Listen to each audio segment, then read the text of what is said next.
out here is a playful crimson serpent. And another firework launcher. Remember, we're only allowed to use each launcher once. Playful emerald serpent sniffed you, and playful crimson serpent roars with vigor. Oh, I have to compete for the launchers, huh? Right. Whoa. Did you see that? Nope. Level geometry just disappearing for like a fraction of a second. Love that. Playful gold serpent makes a fearsome chases its own tail. Playful crimson serpent makes a fearsome face. Playful gold serpent makes a fancy flip. Oh look at how big this guy is. I wonder if he's a dungeon boss.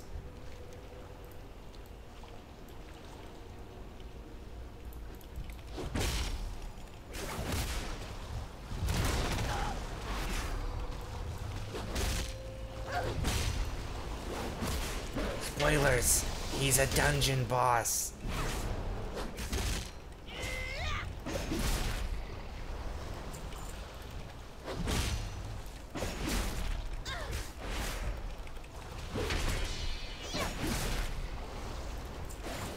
Playful gold serpent wants to be petted.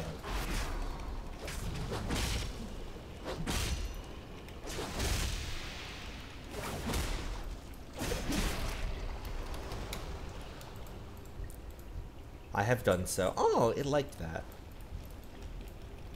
It did a little heart. Thank you, Blizzard. That was very important.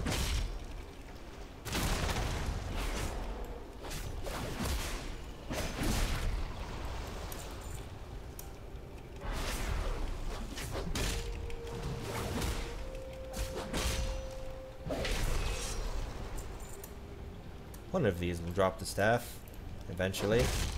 What a good drop rate.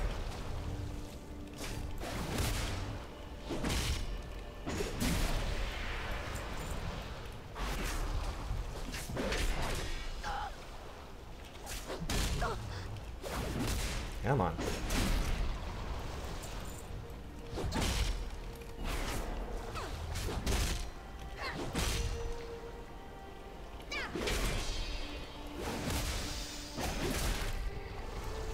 Come on. One of you guys has to drop it. It says you drop it.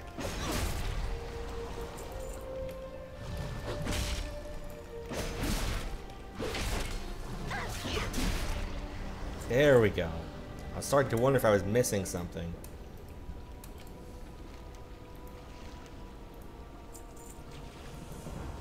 Okay, both guys say return to the sage.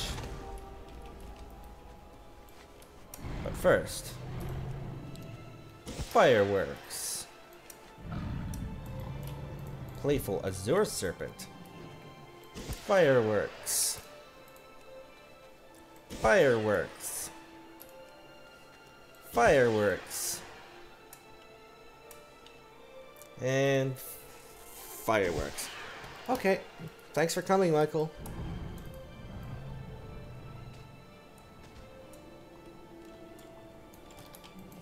Tell me a story.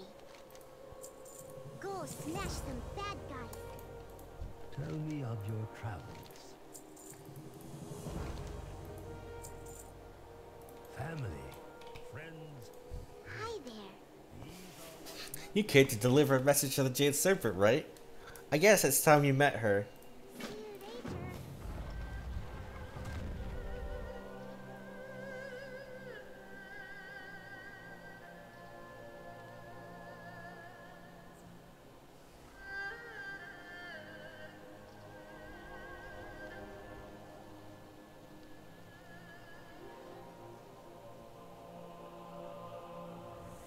Surprise! The child was actually the god. I apologize for the deception, but it was necessary.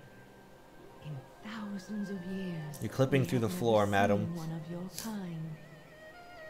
It was imperative that I first measure the bearing of your heart. You're still clipping through the floor. Come ride with me, little one. There is something I wish you to see. Is it you clipping through the floor?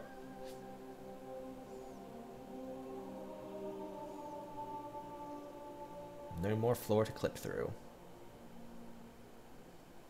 Here we go. Apparently that's considered the front.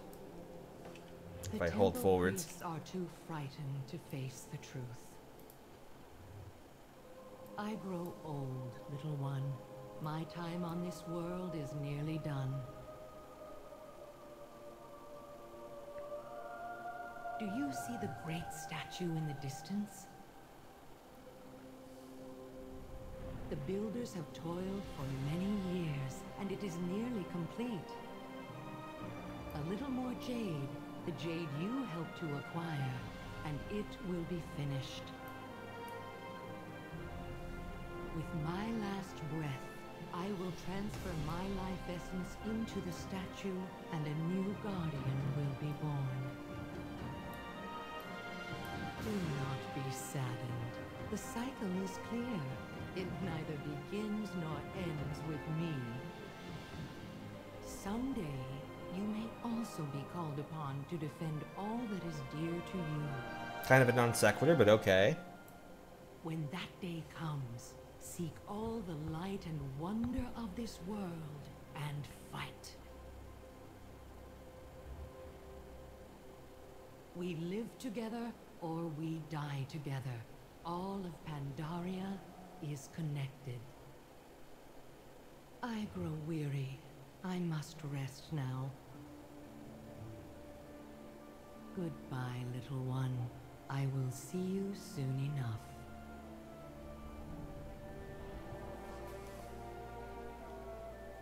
Doink.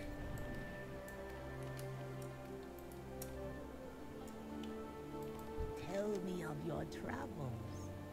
Select a hat.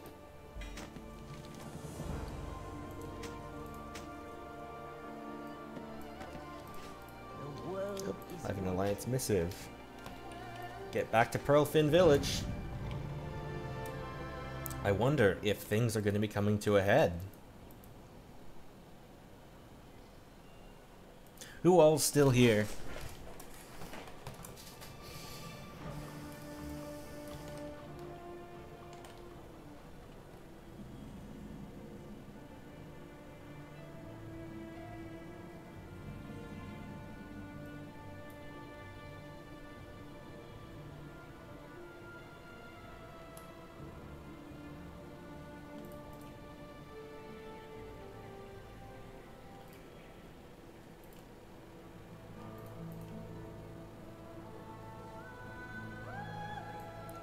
Okay, I'm gonna send in another message on the Palinot server to let everyone know it's still going.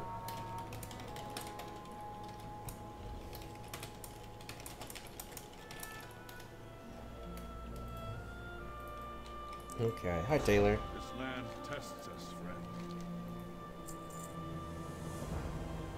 We Check mustn't fail. in with everybody now. And what's Sully's quest? Packing the right tool for the job. You got Get some something that parts, needs fixing? apparently.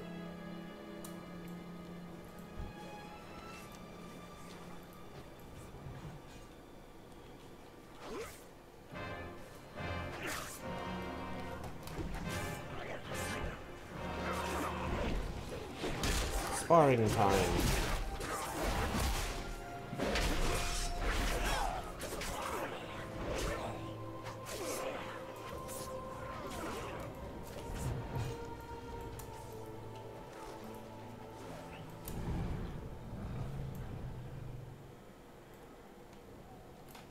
How can I help you? Is anyone in need of medical aid?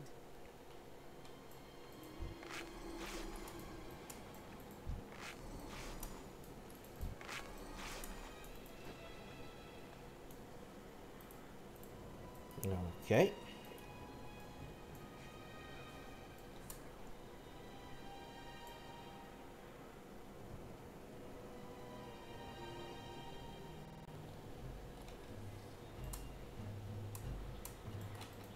What's your report, Agent?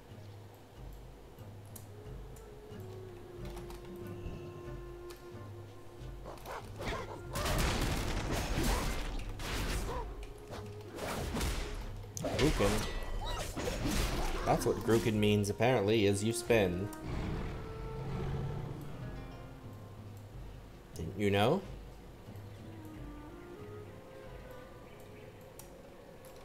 Hi again, Taylor. Alliance shall prevail.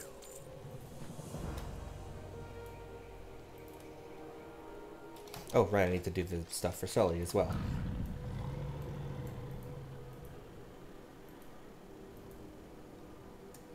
Off in this direction.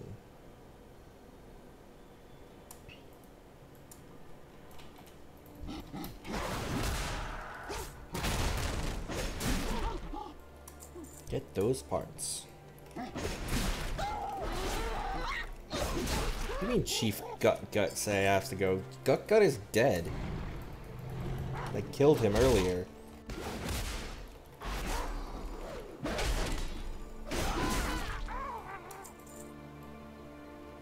I think the Hosen are confused.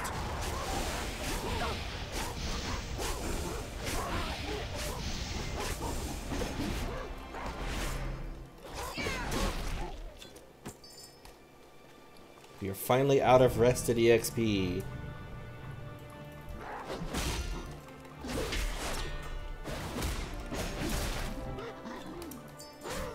Gear, just need another rusty locking bolt now.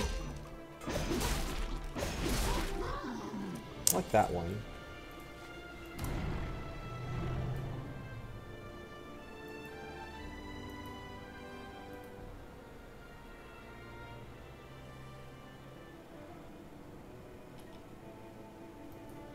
Anyone still here?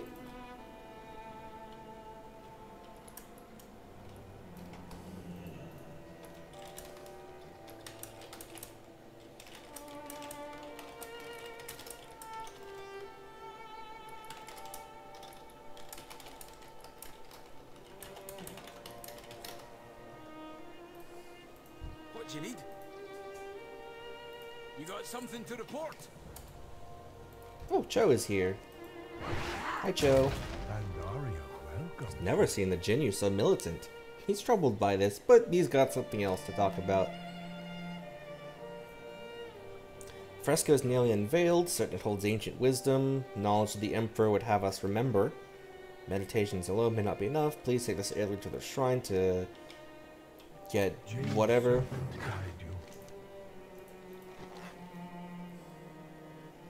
Alright, we're about to have a big dramatic moment.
Alright, where's this? Oh, there's a flight point we should grab real quick. Y'all ready for a cutscene? Or like, are you here?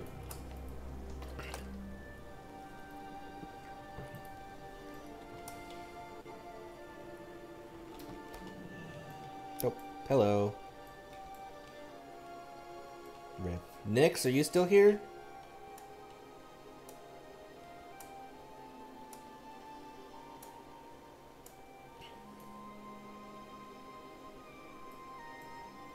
Rip.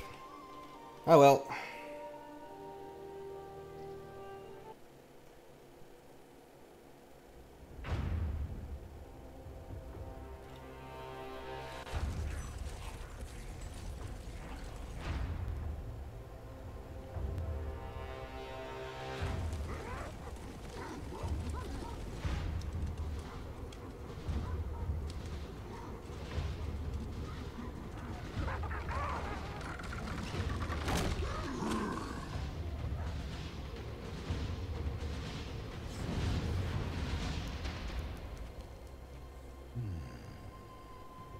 A message must lie within. What fate did the Emperor foresee?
Well now, I dare say that's bad.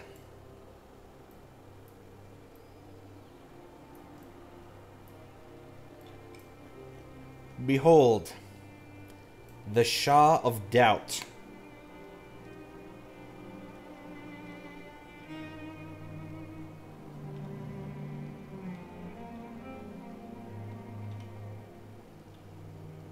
One of the Shah Primes. Anywho, what's up, Cho?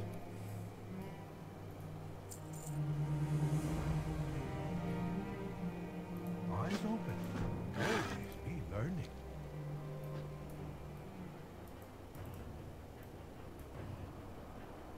So yeah, that's what happens.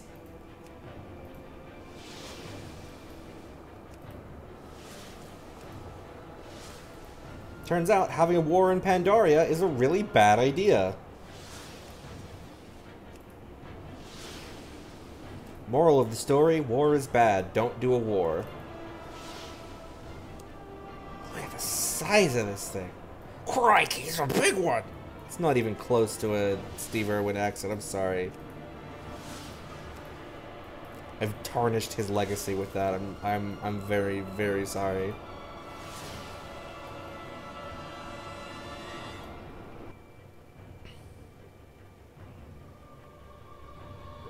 Oh, there he goes. Don't worry, he'll be back as a dungeon boss. He's not gone yet. Merely delayed. How does today find you?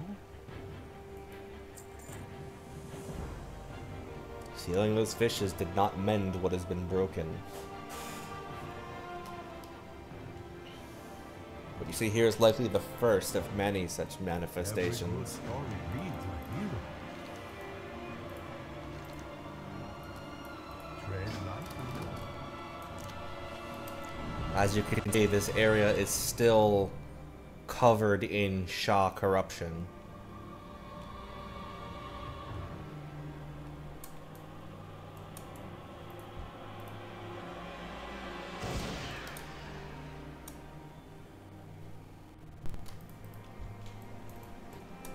I need a piece of jade first. Okay.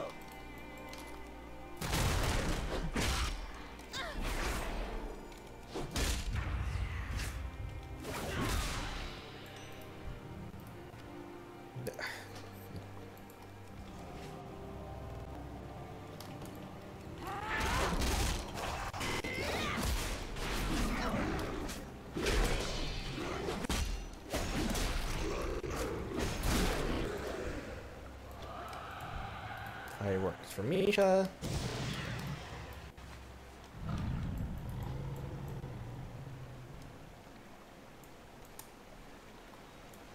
Mishi was supposed to come in and... Oh, there you are.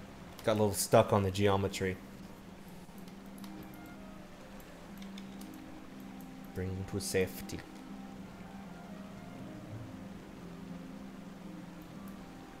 But, like, while being invisible. Remember, if you're visible while being rescued, you need to be rescued better. Or something.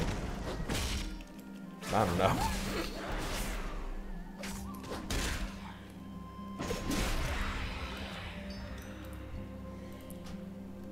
Really? Why does World Quest Tracker prevent me from using items from the default UI? So dumb.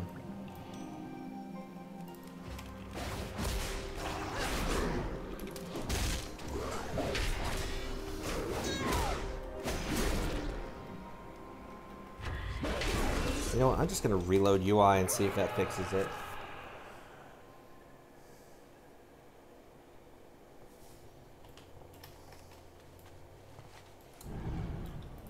Right.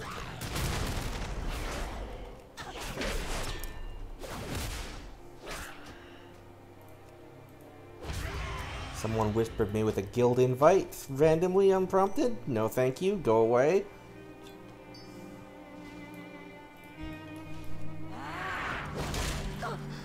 It was like 2 frickin' paragraphs.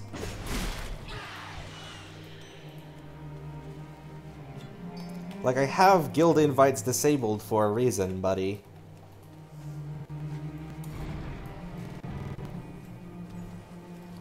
I need 2, I need 4.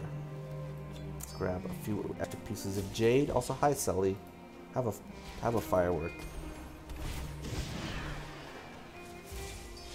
Here comes Mishi. There goes Mishi. Again, struggling with the geometry of trees.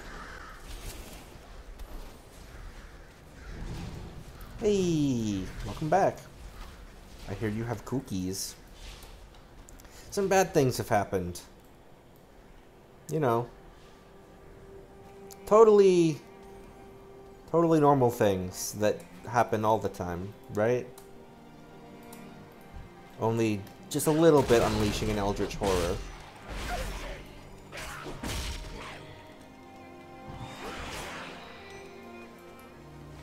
Like, these things happen, right? Yeah, unfortunately we did. I had hoped there would be more people here for it, but unfortunately not. At least there'll be the VOD. Yeah.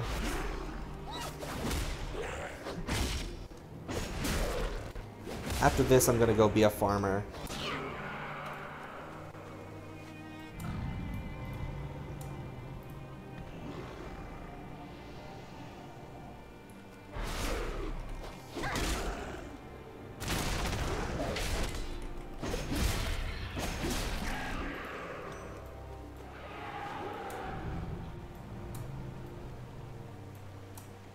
But yeah, I decided to skip side quests because I wanted to make sure that I actually got this on stream before I hit 90. So I ended up coming up on it sooner than expected.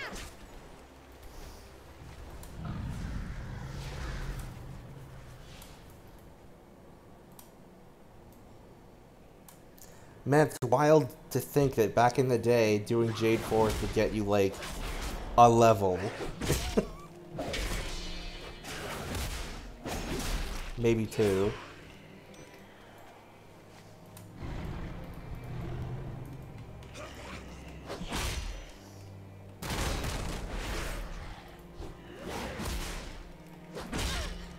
Now it's like you have to actively try to not outlevel the place. Maybe hopefully Chromie Time will fix that though.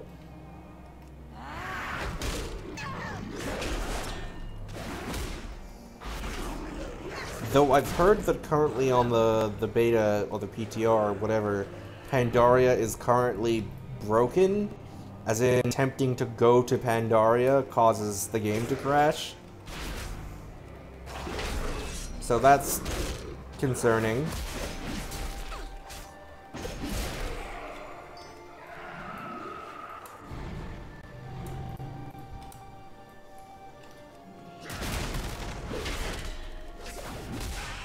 Shoutouts to the time when Blizzard broke Northrend. People couldn't leave, like, dungeons and raids or use Hearthstones because it just give you transfer aborted instance not found. Yeah, Blizzard accidentally removed Kalimdor one time when they tried to upgrade the backpack size. I still don't know how they actually managed to get the backpack size increased in the end.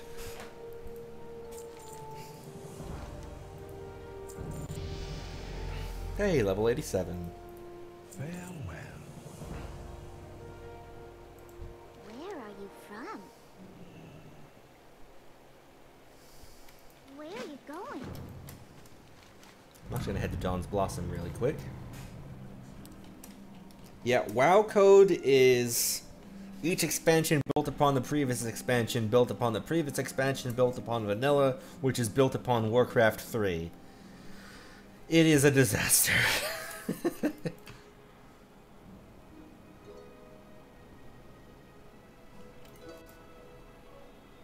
Oh, I see there's a picture of Pebby in the Discord. Pebber.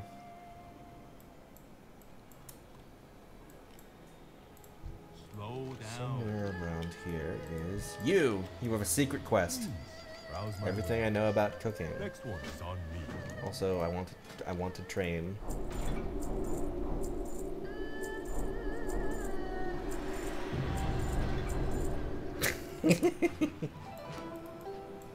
So, those recipes I just learned, most of them are from stuff you can buy from vendors or find as random drops. And they aren't stat food or anything. They originally functioned as catch-up recipes to get you up to speed to Pandaria level cooking so that you could do all the new cooking mechanics and stuff with the multiple different cooking ways. But now that cooking is separated by expansion, they don't really have a function anymore. In fact, I bet if I look at them now, they're already all... No, they're not gray. Well, still. I'm not afraid of you. Have We meet again, stranger. I from think beyond the Pokemon mist. Gen 1 code is worse. This battle has Although, exacted actually, a I don't heavy know. toll. I know that in a lot of cases, at least in early WoW, Several years.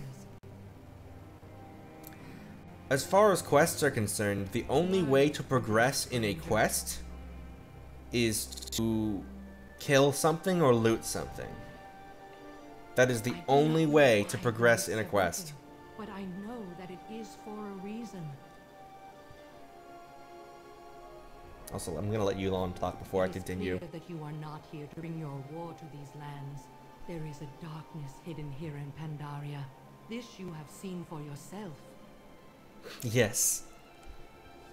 But I am certain that the mist parted for a reason. You are that reason.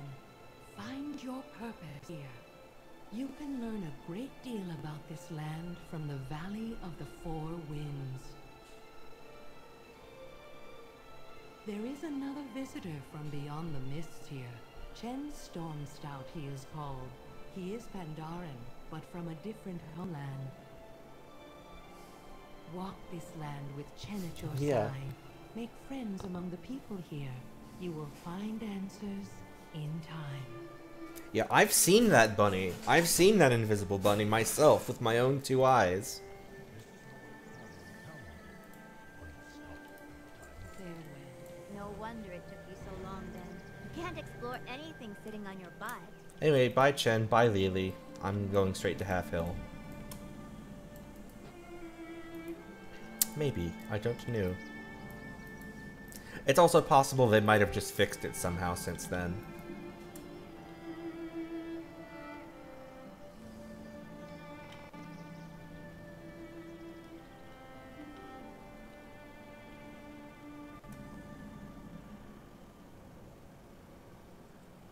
Yeah. Just invisible bunnies. And it's referenced in, I want to say, the Goblin starting area, where you can, at one quest, you give smart making drinks to a bunch of NPCs. It causes them to come up with spontaneous ideas, most of which are ridiculous and silly. One of these ideas, however, is invisible bunnies, and they'll control everything.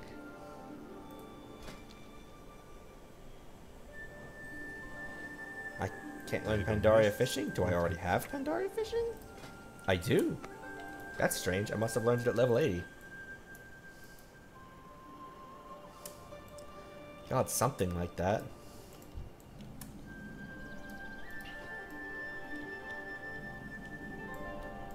Greetings. I've received a cooking award. Bethesda versus Blizzard spaghetti fight. So, like, a quest where you have to, like, talk to an NPC and then get credit for talking to them, it kills a bunny. Farewell. Tell me of your travels.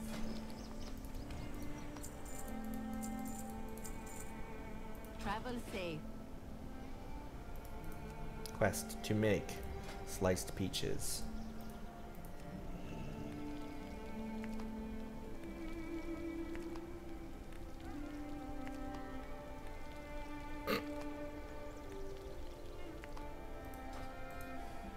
That is amazing. Doesn't Skyrim also have a, like, New Vegas in it or something, or vice versa? I feel like the Pip-Boy is in Skyrim.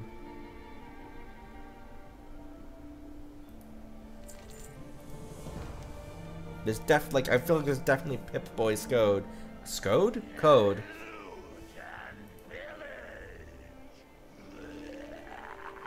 May your days What do I bring need to you make joy. rice pudding?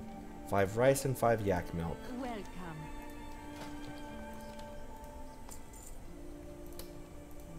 I hope to see you again soon.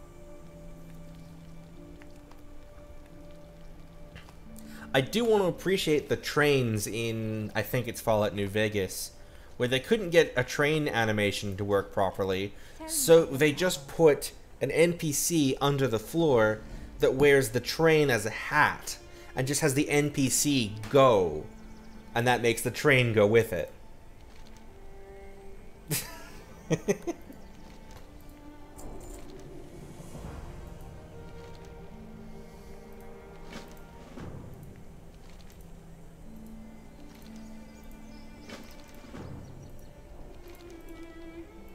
Farewell. Welcome. I hope to see you again soon. Welcome.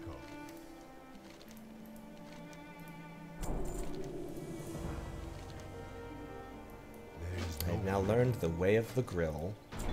Next one is on me. Let's make 5 of those.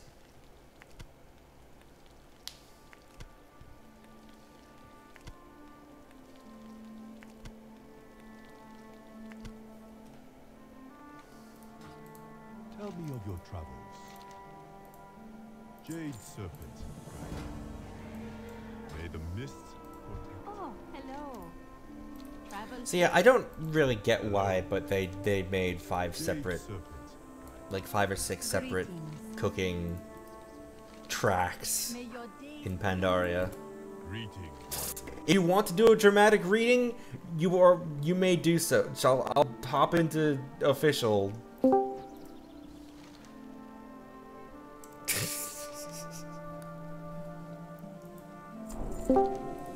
Hello, friends. I'm here. Hello.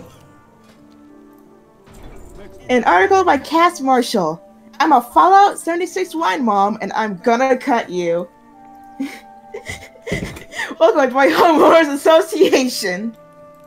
Tell me of your travels. Bethesda announced at E3 2019 that non-player characters are coming to Fallout 76, reversing one of the most striking decisions made about the game's initial design. The additions will be part of the upcoming Wastelanders update, and to prepare for them, I have totally changed how I play the game for the better. Needless to say, the promise of NPCs has forced me to abandon my prior strategy for surviving the post-apocalypse. I acted as a chameleon, taking on whatever role I needed to make it through each session. One day, I'd be a scavenger wearing Enclave armor. Enclave? Enclave. Armor. The next, I'd bulk up in mercenary-looking gear to guard my friend's shop. Some days, I'd just head out and explore, killing hordes of giants lost and scorched. Now that I know Fallout 76 will reward me for playing a consistent character, I have decided it's high time to get started on the path to self-actualization to find my forever character. Who am I called to be? The answer, I have come to learn, is Abigail Havelock, Appalachia's own wine mom. Character inspiration. I knew Abigail couldn't simply be another paper-thin wine mom stereotype. She needed depth, characterization, hopes, and dreams. So I sought out a proven dramatic template. I needed to harness the powerful energy of Brindle Blatch. I think I said that wrong. I thought you were going to say the final Pam. I remember. You might remember Brindle Blatch as an NPC in Anthem, assuming you remember anything about Anthem. Blatch has remained seared onto my brain. Whereas most people in the world of Anthem are worried about foolish things like the survival of humanity or glory in a broken world, Brindle Blatch spoke to me at length about the cluster of power cords someone left in a hallway, or how to manage crowds through civic regulation. As an NPC, Brindle Blatch slaps extremely hard, forcing me to answer questions like, is cord management important? And are there too many people in this room?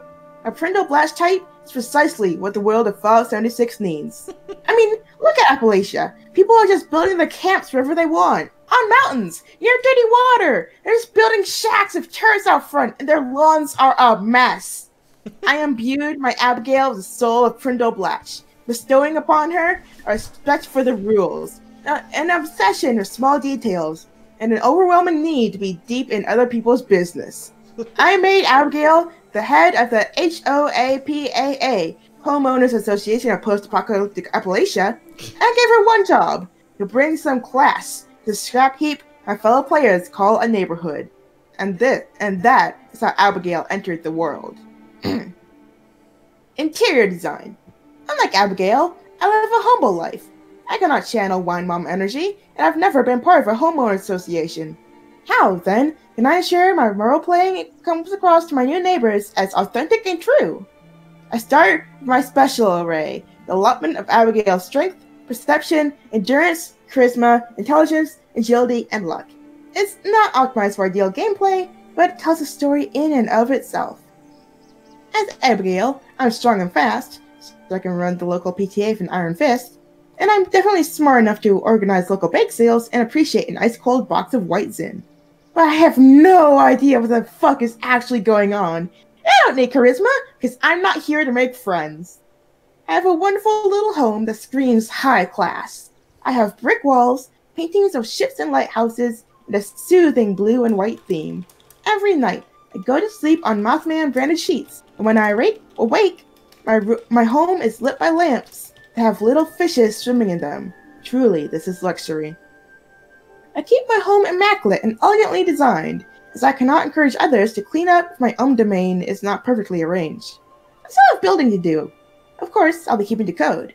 I'll eventually have a kitchen, although for now I'm less worried about home-cooked meals, more about replacing Thirsty Thursdays at the local Applebee's, or replicating Thirsty Thursdays at local Applebee's. Nobody gets details right like a wine mom. There are a bunch of really good screenshots of what the location looks like, including making a loot laugh love sign. It's really good. God. Now I'm completely in character. I have powerful wine mom energy coursing through me. But to become next door made flesh, I must impose my home ownership mythology upon those who live within shouting distance of my front door. I find this to be quite challenging. Fallout 76 doesn't offer many tools for enforcing my thorough list of home ownership requirements. There's no neighborhood Facebook group through which to shame the man who builds home expansions late at night, let alone a government agency for me to call when I suspect their house wasn't built far enough from the street. This is why I carry a switchblade with me. It is not the perfect tool for maintaining order, but it is good for the stabbing. Sometimes you just gotta do some stabbing in the wasteland. That's fine. I don't want you to ask too many questions about it. Yes, sometimes I stab ghouls, and then when I try to loot them, I end up slurping handfuls of dirty creek water. Yes, sometimes I stab players who don't introduce themselves and move into the neighborhood. Yes, sometimes I pick the locks on players' camps so that I can go in and make sure that they're following the rules of my homeowner association. Someone needs to be the moral authority around here, and it might as well be me. I'm drunk on wine and power. I'm committed to my role. I don't even need the NPCs that Wastelanders will bring. I'm already role-playing. I'm completely immersed in the world of Fallout 76. And I am mad as hell that my neighbors are bringing my property values down with their absolute nonsense. Look at this wreck. I understand we live in a wasteland crawling with super mutants and ghouls, but this is just uncivilized. Unfortunately, the dozens of Appalachia aren't quite willing to buy into my new association. Even though it's in the best interests of all of us, they have concerns. Some of the issues that fellow Fallout 76 players have with the idea of homeowner association are: 1.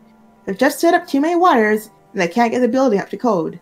2. They don't plan to have any company over except for ghouls and ghosts. 3. One guy just told me to fuck my own shit, and then assailed me with a variety of grenades and Molotov cocktails, suggesting that he was on his own journey of role-playing and self-discovery. 4. An overall concern about ruining the unique aesthetic they've cultivated. Unfortunately, when the NPCs arrive for Wastelanders, I'm concerned that they're going to find that Appalachia isn't civilized at all. We won't be able to have a little backyard barbecue with the neighbors, because everyone's far more concerned with trivial noises like killing the Scorched Beast Queen and completing quests to obtain legendary gear. Don't worry, dear reader, I won't give up. I've found several more bottles of wine in the kitchen of the White Spring Resort Golf Club, and I'm saving up atomic points for kitten-themed home cosmetics. It's good to know that even though Fallout 76 has been out for months, I'm still finding new ways to play. Having big updates to look forward to is a bonus, but the real fun is the freedom. After all, any game that allows me to chug several bottles of Merlot in my summer shorts and then yell at my neighbors throwing mines outside their house has got to be doing something right. Saturday shorts on Saturday night. Saturday shorts and I'm feeling alright. Hi. Okay, bye. Bye. Well, now with that important interlude over, let's get back to farming. Hello. Farmer Yoon, hello. Be a breeze, Grandpa said. Farming's like breathing, he said. Next one is on me.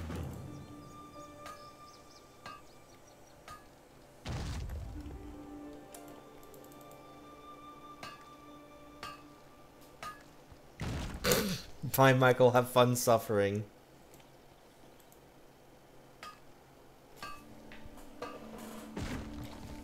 I'm breaking some rocks.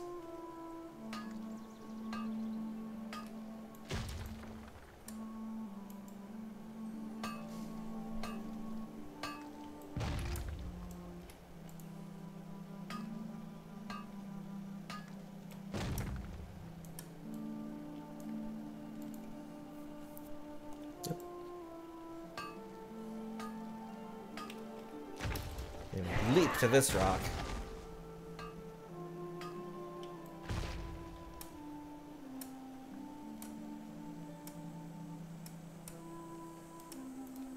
No, they just cease existing. It's fine. Welcome. There is no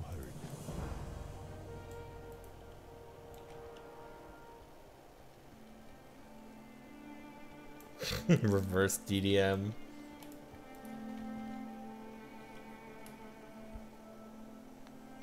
Oh, turns out this didn't actually have voice lines, so I could have done this during the reading. Oh well.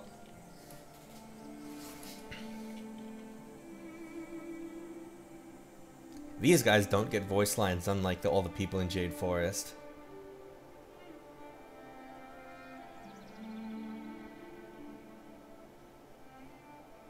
A city paw. They have a term for that, huh? Are there even cities in Pandaria? I've only ever seen villages and towns.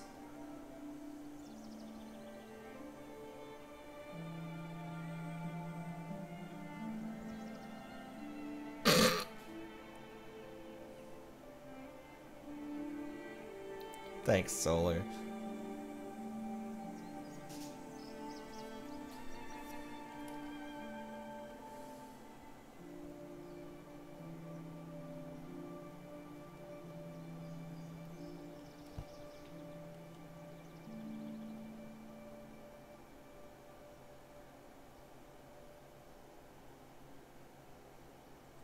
Rude. These guys are the local wine moms, I guess. Greetings, wanderer.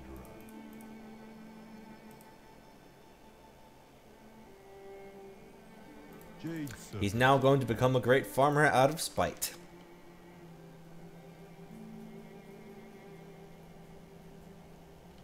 May the Go get mist some cabbage protect- seeds.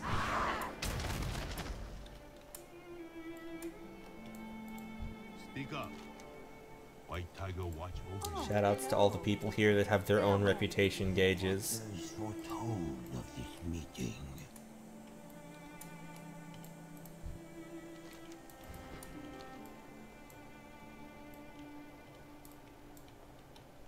Proud. Shoutouts. Oh yeah, shoutouts to Fish Felreed. Her name is just Fish. Yoon, huh? Never heard of him. He's right over there. You could literally see him from where you're standing. Jade serpent. Probably Ella.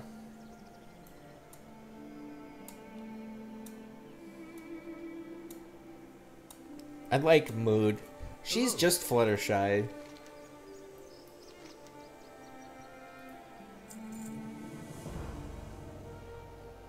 Next one is on me.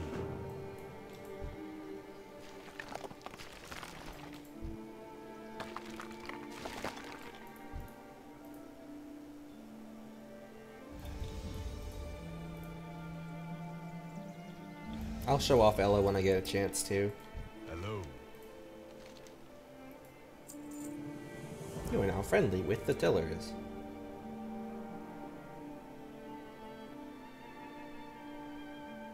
Look, he was for a different time, okay? May the mist Oh my god.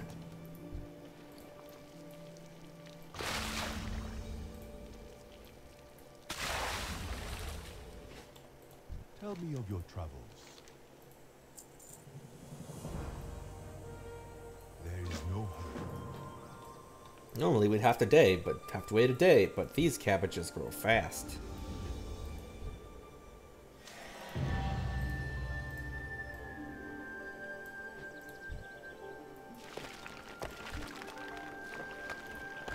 Your first harvest. They won't fetch anything at the market, but their sentimental value is priceless. Welcome. Look at those, what do they say around here? Oh yeah, buttes. Look at those buttes. I think I'm getting the hang of this farmer thing. Yoon. I appreciate Yoon.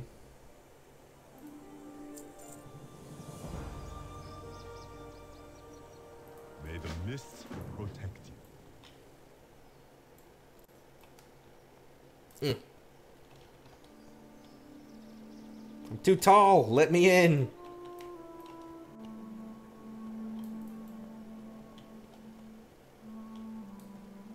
There we go.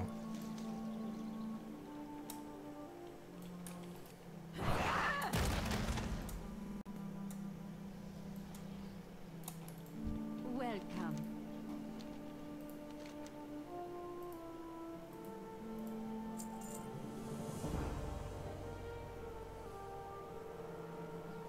Plant and grow one scallion. Your days bring you joy.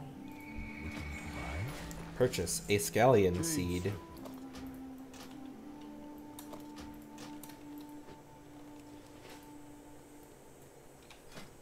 Look at all these reps. Inactive, inactive. Because of all these sub-reps of the tillers, by the way, we cannot ever move tillers to inactive. We're just not allowed. Oh, my soil untilled itself. Great. Oh, they're runty. Boink! That's definitely how that works. And now to harvest them tomorrow. Because we can't do that today. We have to wait. Suffice it to say, we're not doing the Sunsong Ranch quest line in its entirety during these, as you may have gathered. Let's see, what do we want to do now?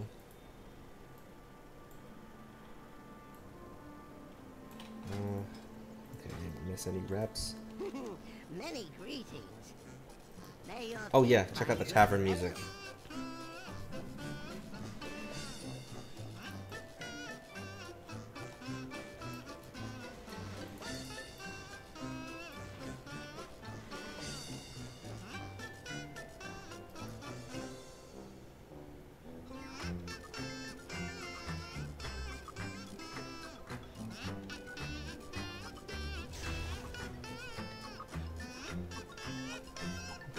Solar!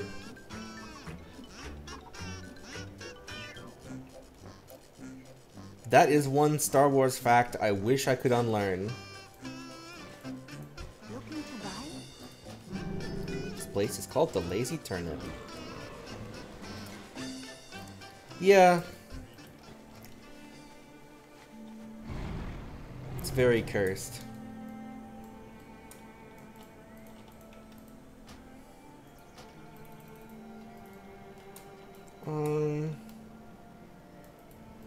Honestly, I might just go back to Jade Forest.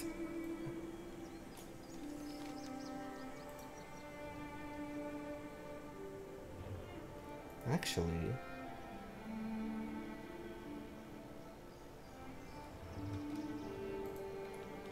no, I'm going to do Dread Wastes. Screw it.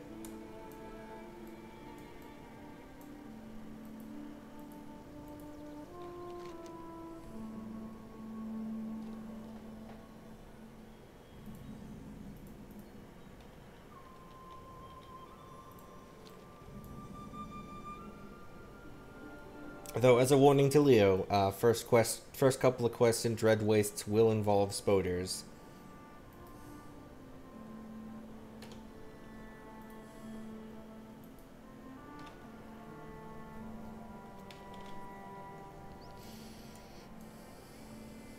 We're gonna go talk to some bugmans. Blaze Ball.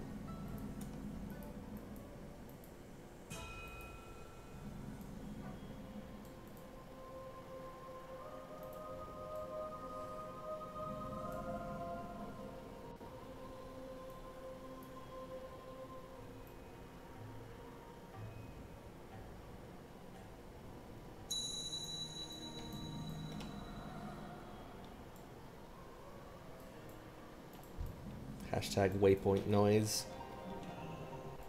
We keep the darkness at bay.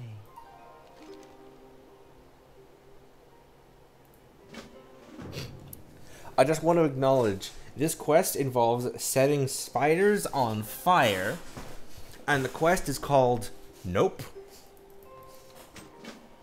I just want to acknowledge that.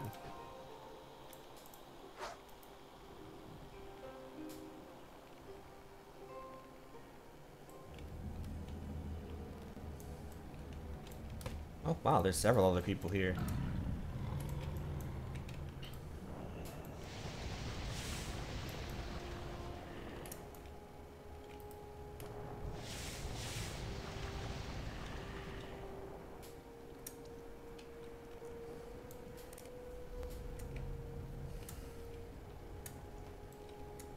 Let's see.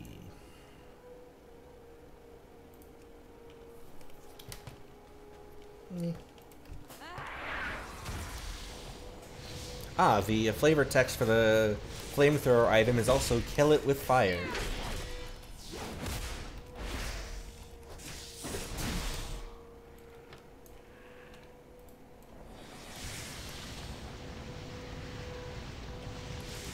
I think setting spiders on fire is the appropriate way to deal with it. If you use it on the big spiders, it does a bit of damage, but also just mostly annoyed. Turns out, spiders don't appreciate being set on fire, actually. They would rather I did not.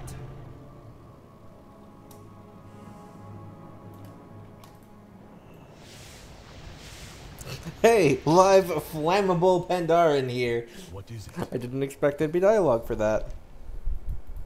The wall must stand.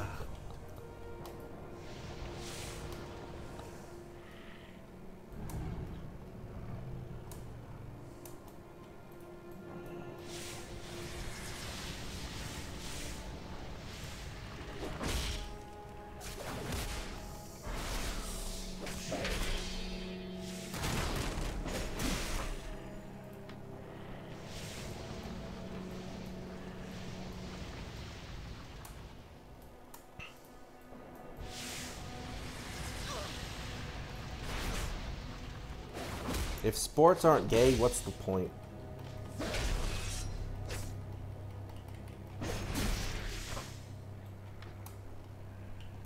That reminds me, I actually encountered a book, or maybe light novel, I don't know what the appropriate word is in this case, but someone published a story, at any rate, of a gay furry football player having his gay awakening. Well, yeah, actually, baseball is a splort, you're right. I know that much.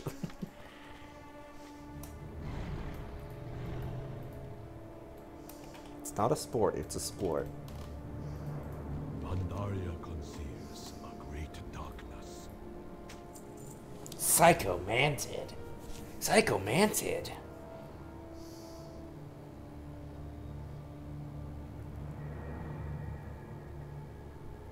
Beware the western wind.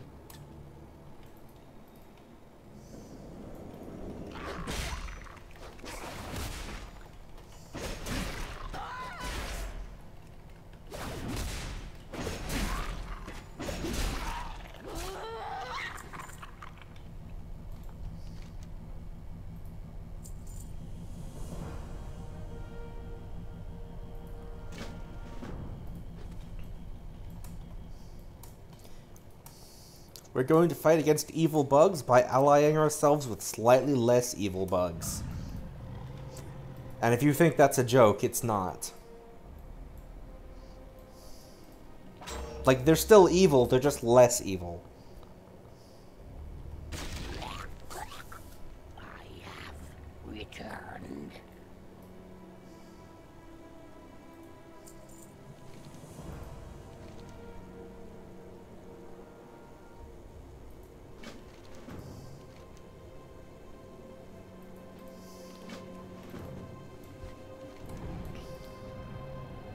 Time to help this bug wake up properly.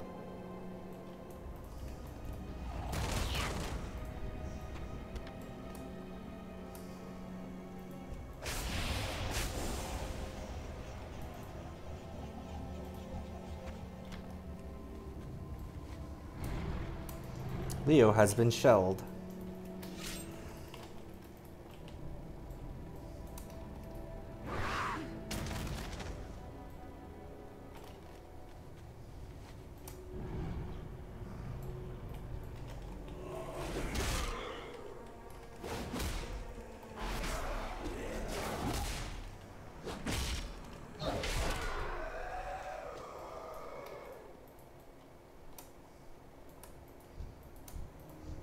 Did Blazeball ever ascend? All I know from the Polygon article is that Blazeball apparently is capable of ascending. Did that happen?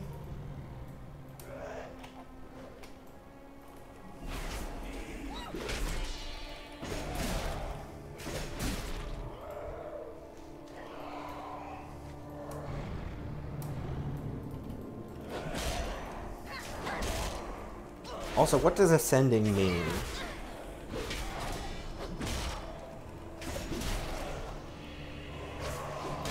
Okay.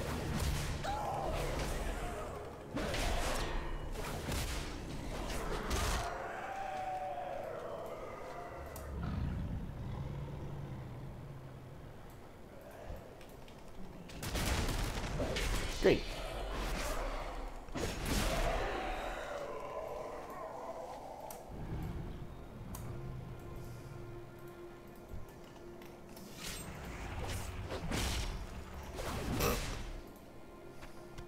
helpful. Sure, as peanuts are known to do.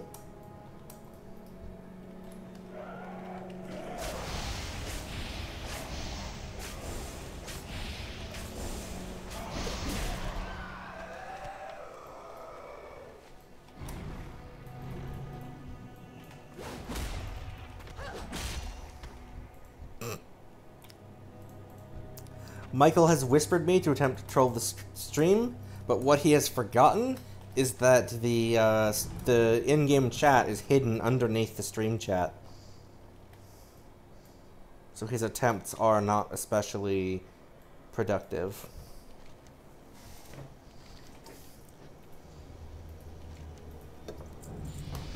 Hey, level 88.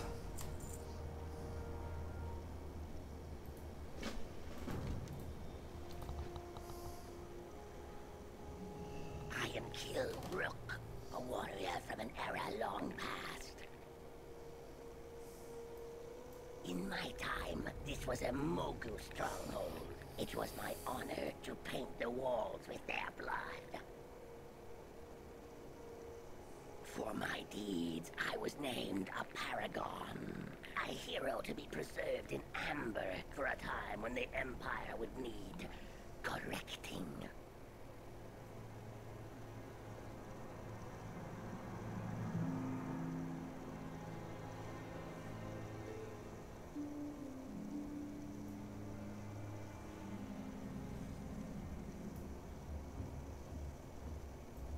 Awakener, what power is this that burns our land and corrupts our trees?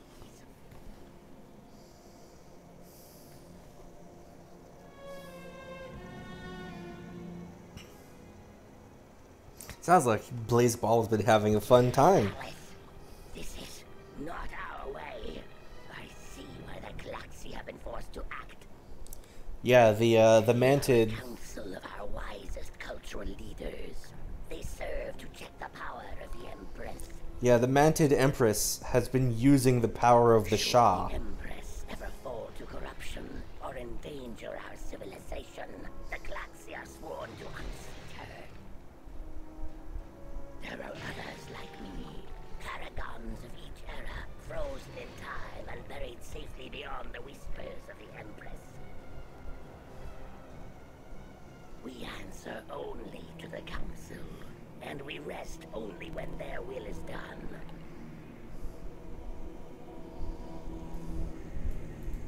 I am called to serve. It would be wise of you to let me do the talking, huh? Alright. Be a leaf in the wind. Wind Reaver, you have awakened. What of Klaxi Vatic? And what is this filth you brought to our sanctuary? The Klaxi Va you sent has fallen to an adjunct of Her Majesty. This filth defeated the adjunct and saw to my awakening. We do not need help from the lesser races. Dispose of it. Right away, Klaxi Va. No. The Awakener may prove useful, one way or another. As fodder for the swarm, perhaps. Death from above. So, yes, meet the Klaxi. The Dragon Balls?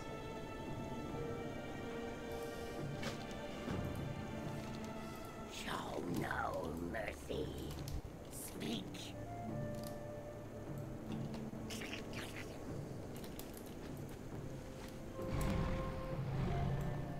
Yeah, these are the Klaxi. They're basically a group, a council of the Mantid designed to, like I said, to correct the Empire goes off track, which they have deemed that it has. because the Empress is using the power of the Shah.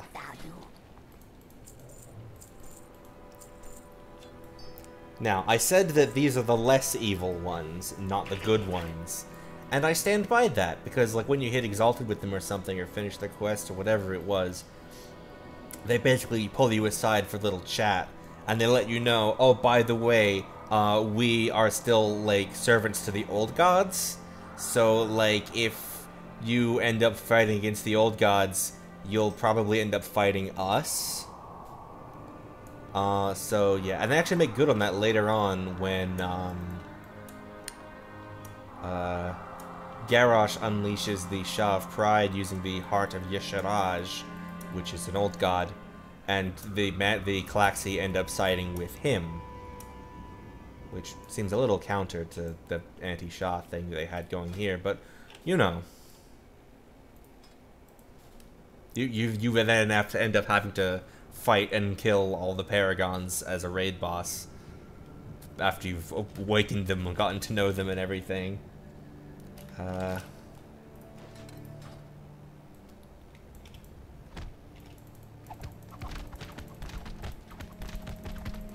Michael's giving me some helpful advice.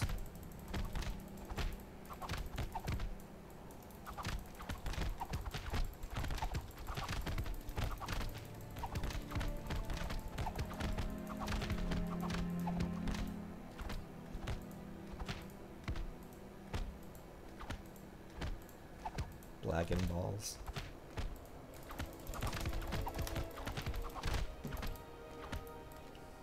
Alright, that's enough of that. Seattle garages. My life for the Klaxi. Speaking of which, Leo, I noticed on your Tumblr that you now have a Catboy tag. Would you care to explain why, what exactly you have a Catboy tag for? I mean, like, I understand, and, like, I agree, but also, I just wanted to call you out, but, like, I don't disagree with you. Just so we're clear. Like, I saw that, and I was like, oh, me too.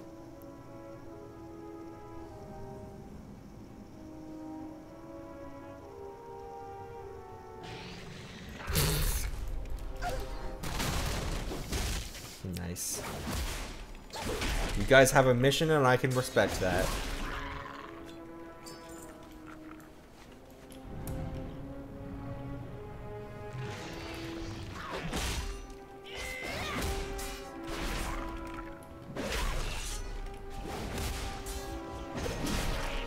Wasn't there a point where, like, everyone on one team got named to the same thing or something? And, like, everyone later got their names, like, fixed or partially fixed, except for the guy for who that was his original name, and his name just became NAN for not a number. Really?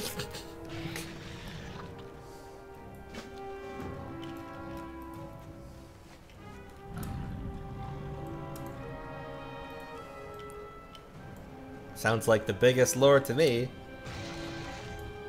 Ghost bones and haunted blood.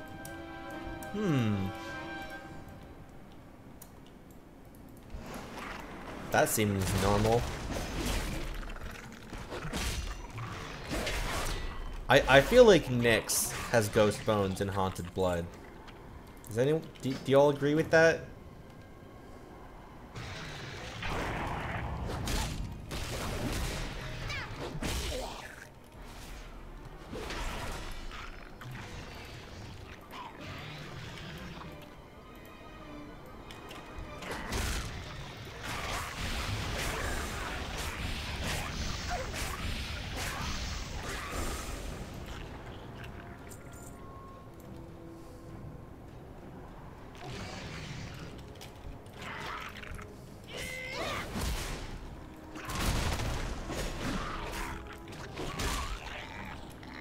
Oh yeah, sometimes Kill Rip will come in to help because I have a Klaxi enhancement. So sometimes he'll just come and help. And as you unlock other paragons as you go, of course, then you get different buffs you can pick from.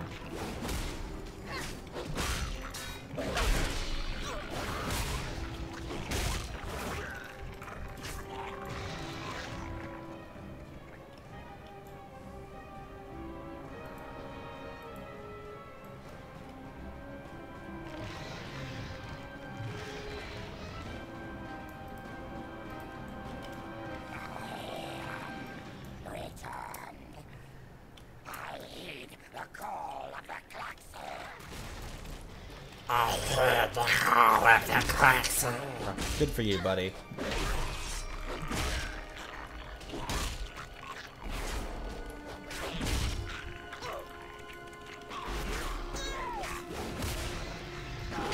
They really do speak like bug people. Which makes sense because they're bug people.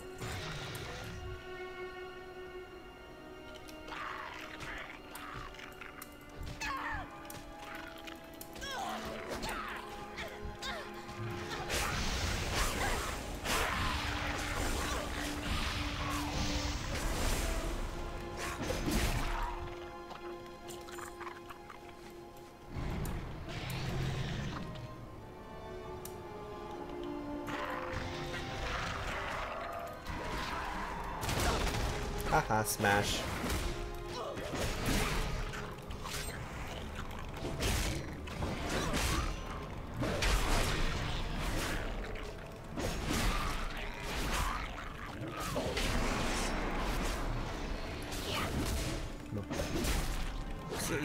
That made me think of like Mike the Microphone, but then my brain turned it into Mike the Minecraft.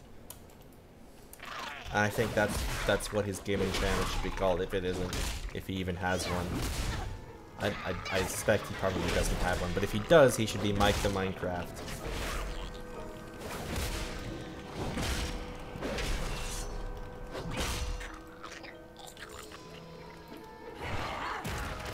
That's my useless opinion of the day. You're welcome.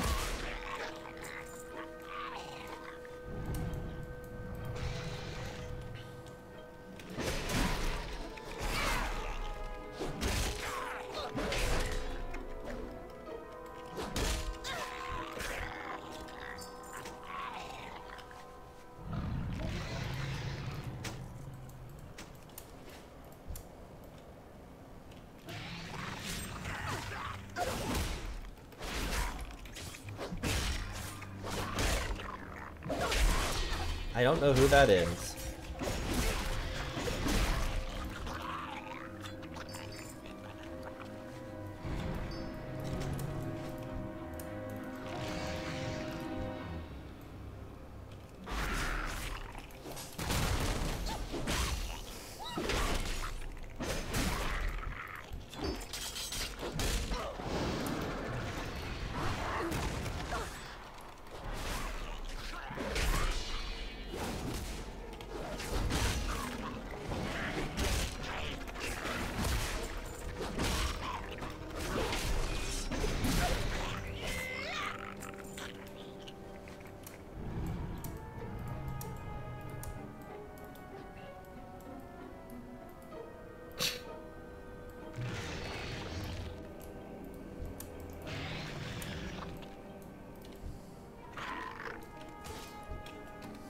The Seattle Garages is such a...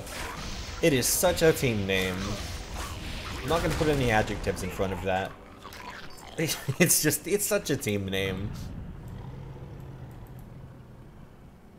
It just really is.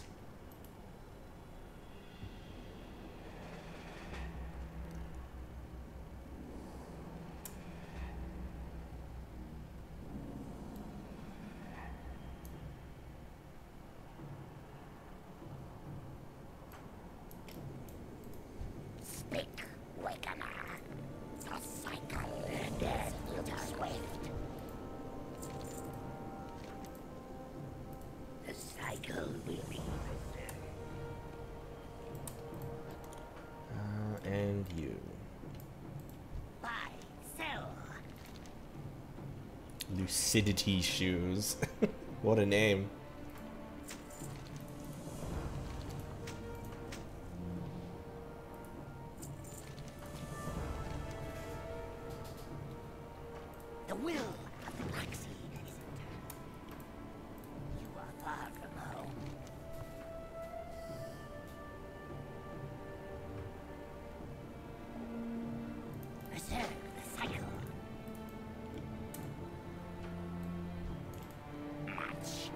changed.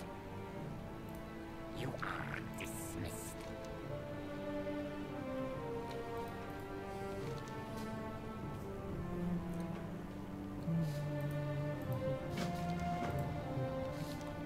Fight well.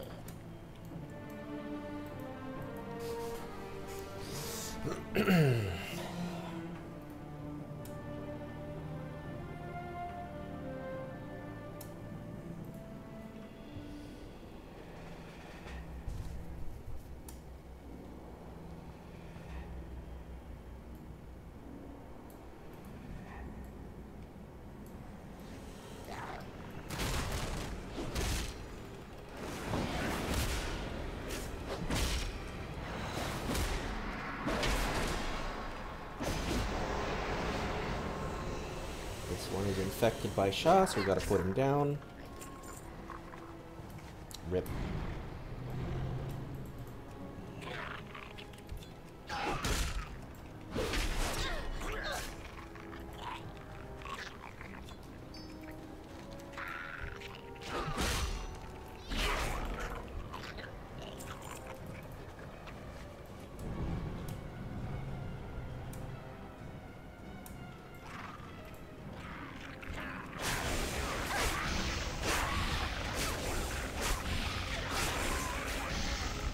Haha, Blade Storm, go burr. Is it not?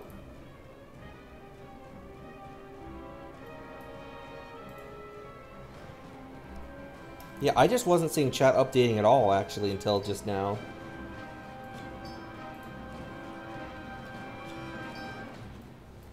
Yeah, Mike Townsend was the last message I actually saw, like, in the chat itself until you asked if it was not updating. That's weird. I think that was a Twitch problem more so than just the stream. Maybe. I don't know. I'm guessing. I'm 100% guessing. Rip. The Forbidden Book of Blazeball. I might have had a mecha. Bring back from the dead. Okay, cool.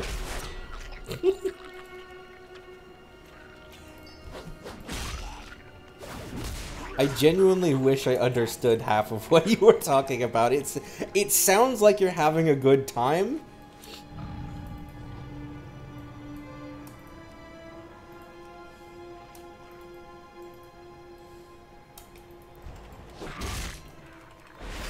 And it sounds like it would be very interesting if I understood any of it. I probably just need to like do some research, TM. Maybe like after I'm done with the streams, you can walk me through it.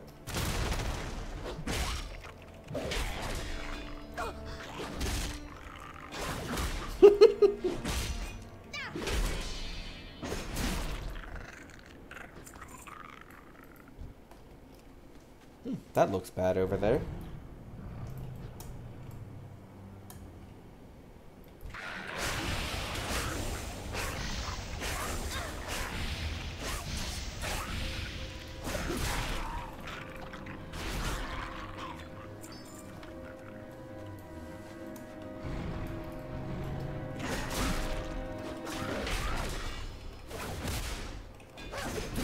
So what's your favorite team and what's your least favorite team, if you have one?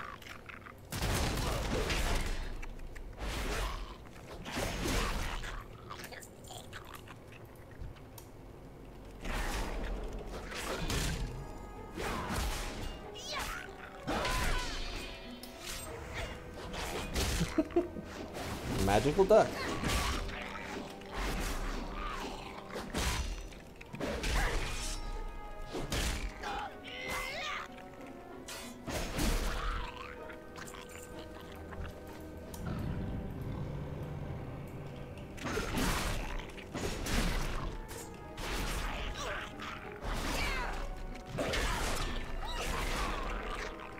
Your least favorite team is the Peanut, I'm guessing.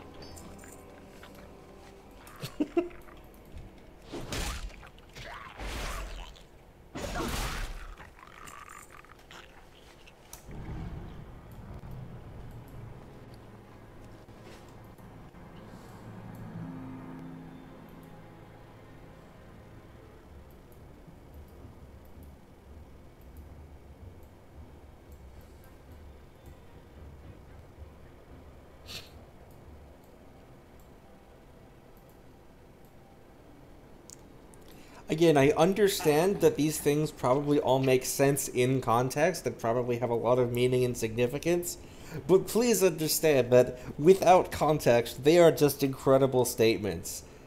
But, like, I'm digging that they're incredible statements.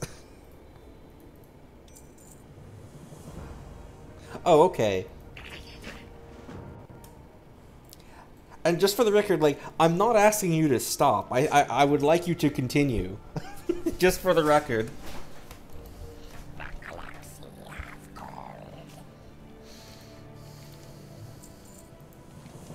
Lay waste to our foe. You seek to trade. We are done. I am now honored with the Declaxi, but more importantly, I'm level 89. One more level left of Pandaria.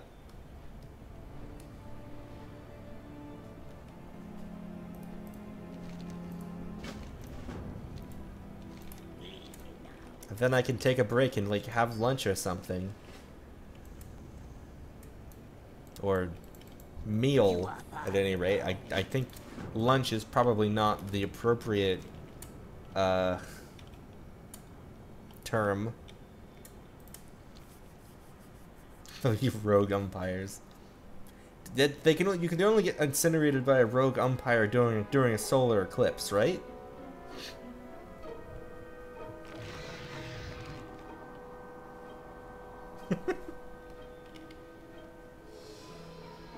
Why do I know that? Why is that something I know?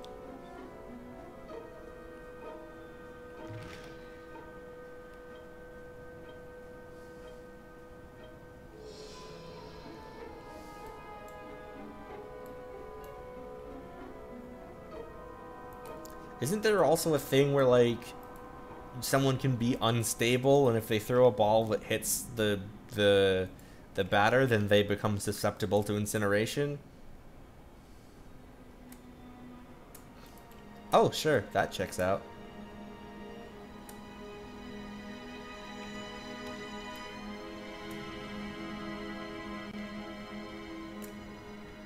Eh?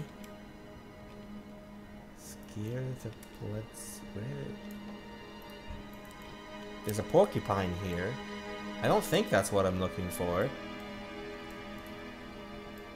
Huh? Is it like an underwater cave or something? Ah, hidden in the waters.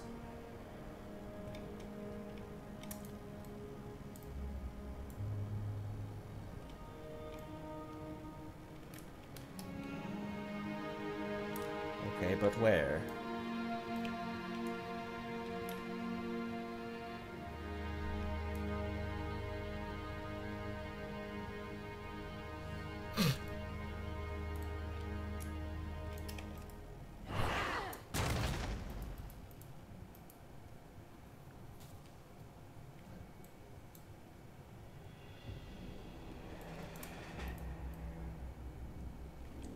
You know, I think I've finally figured out what it sounds like when someone who has never read Homestuck is trying to have someone explain to them what Homestuck is. I think that must be what it feels like. It is being explained.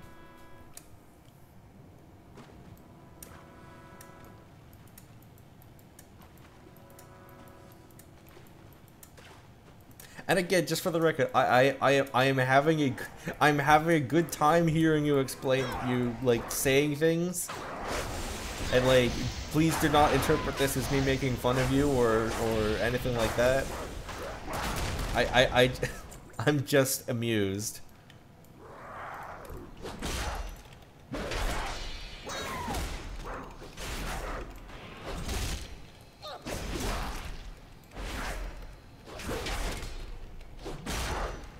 Set back to the wounded.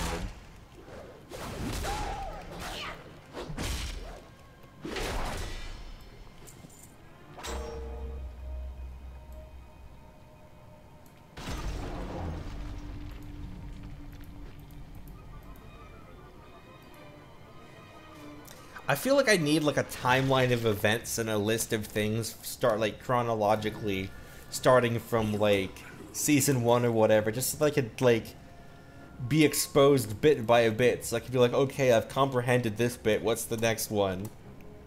Because at the moment, there's a lot to take in at once, you know?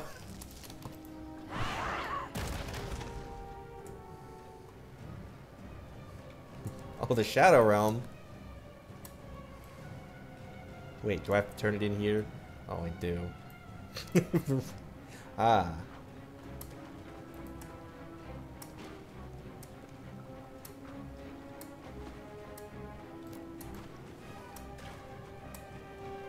I think I skimmed the TV tropes page. That's how I know about like rogue umpires during solo players, or hot dog fingers with the beaning people with things.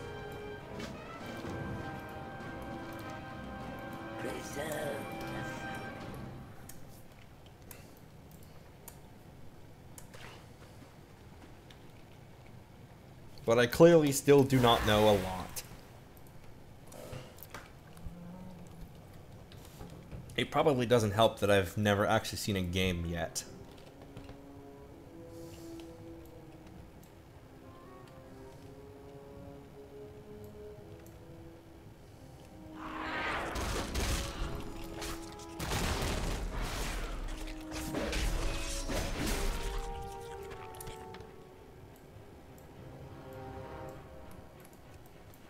Ah, that starfish is too big to harvest, apparently.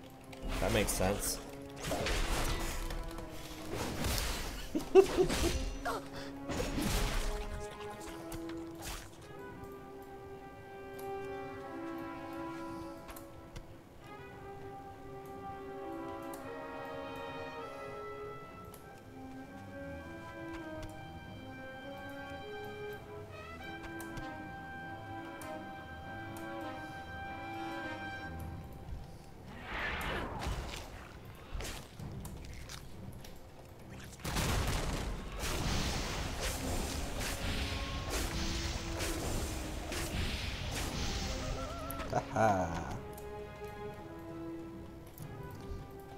Part of me is like, oh, I got a new quest tab. I need to go make sure I rearrange it properly in my bags.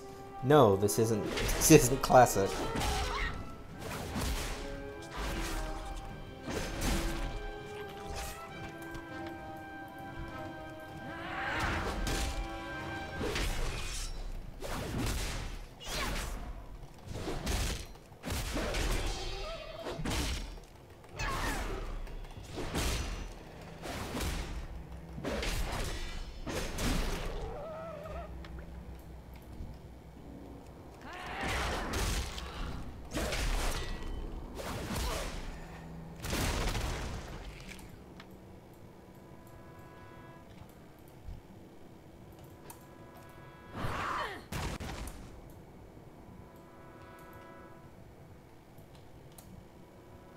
Let's see. Where else can I acquire prizes?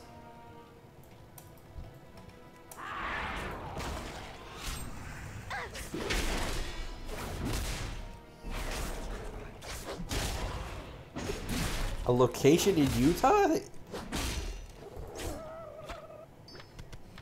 The fact that I feel the need to ask if a location in Utah is the name of a player or not.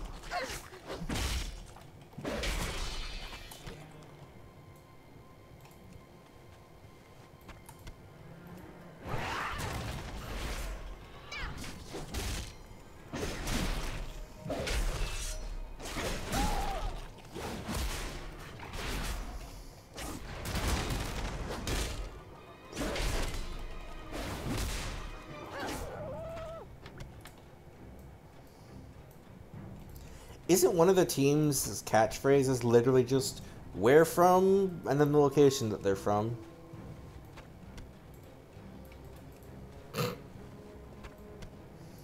Unlimited tacos.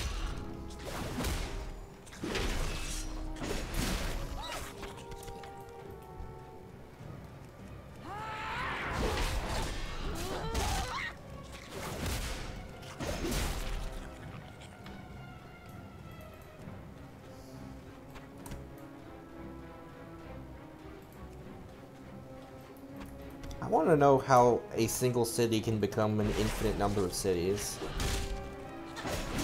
I want to know how that works.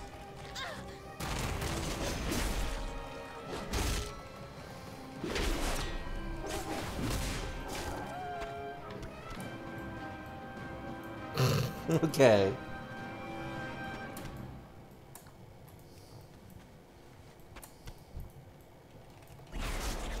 I assume it was just mentioned as like a sentence or something with no elaboration as to what that actually means, huh? Oh, it's specifically an infinite number of Los Angeleses. Okay.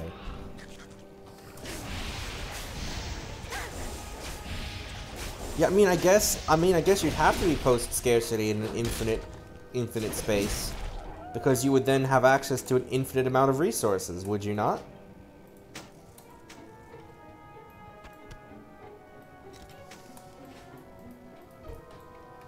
I mean, it checks out.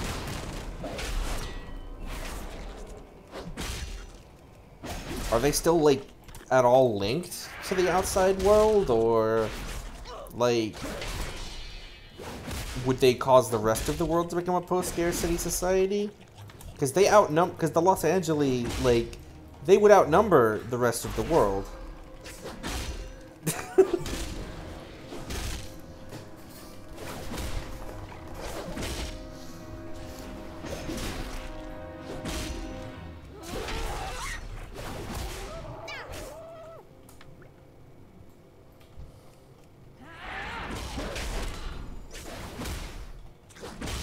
Asking the real questions here.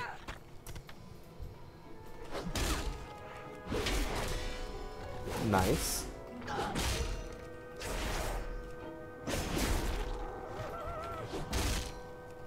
I mean, if you're from a post-scarcity society, you would be. Oh.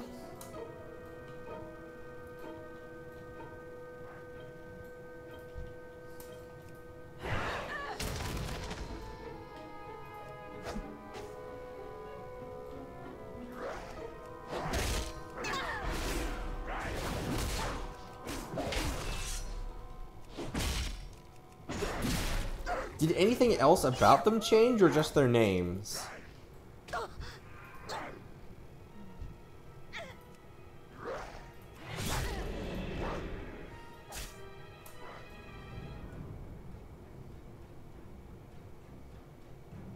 With the capital, it's Eaton.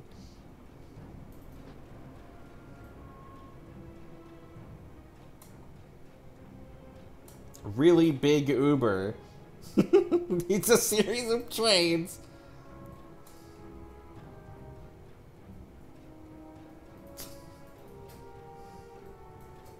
Highly guessed.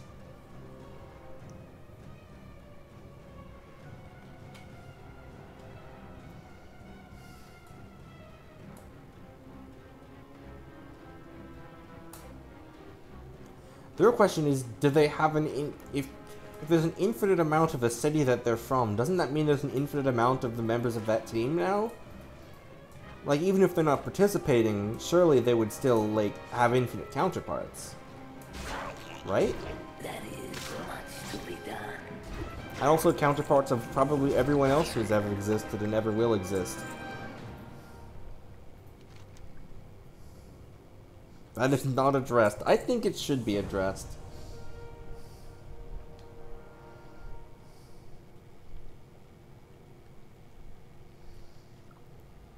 For the galaxy.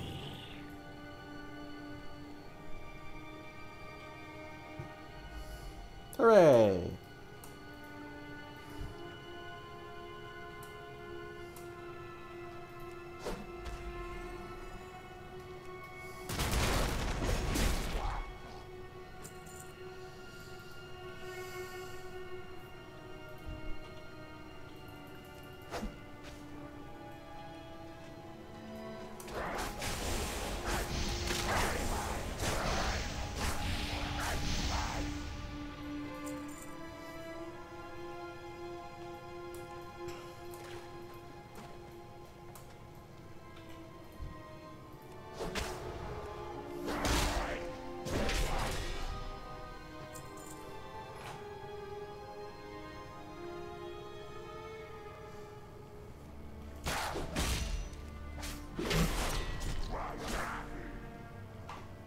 I would think that the page would be infinitely long, but, I mean, you can try.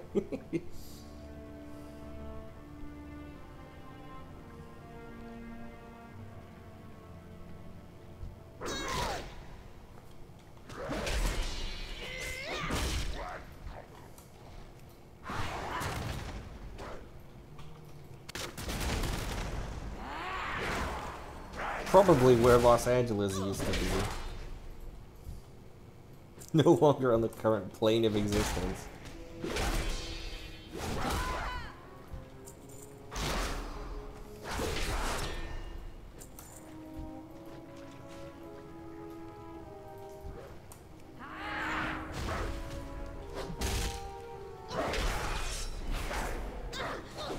So is it like no longer accessible?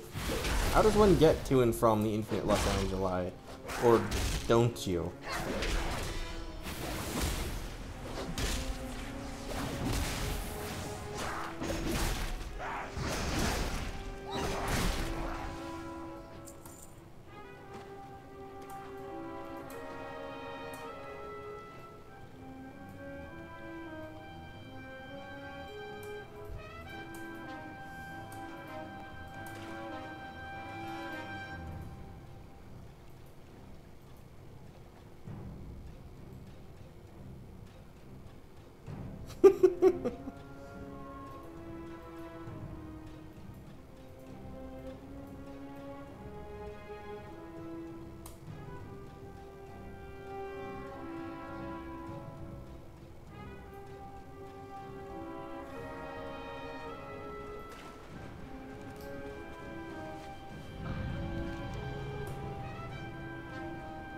Sometimes these guests are unable to leave.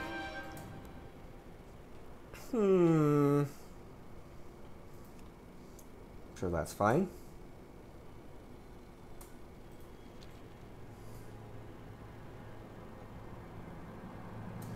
I mean, I assume if there's only one entrance and exit point in infinite cities, it might be hard to find.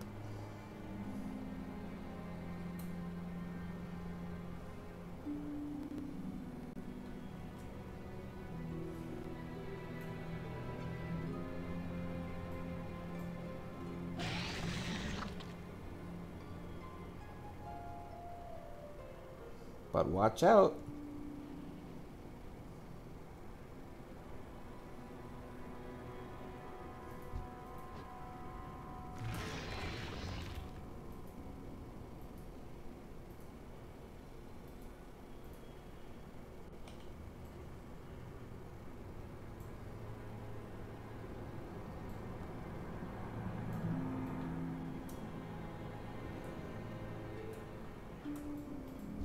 Their death will be swift. Axe, mace, shield, shield. Thanks, these are useless.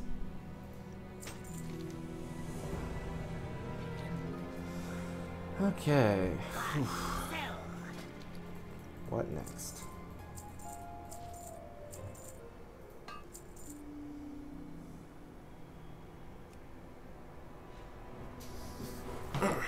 I should sit up. The will of the galaxy. I guess I'll do this one.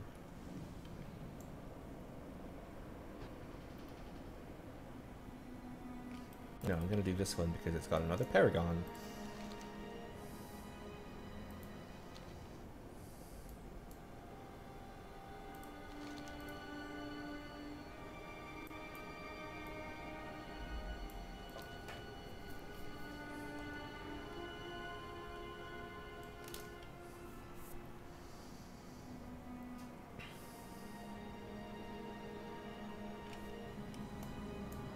Ooh, flight point.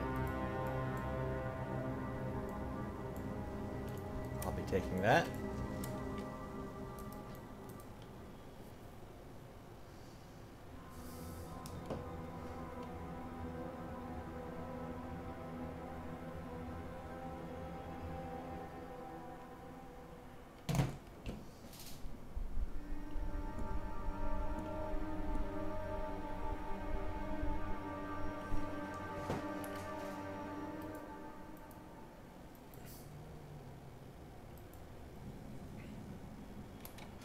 That's my Claxy rep. Oh, I'm honored.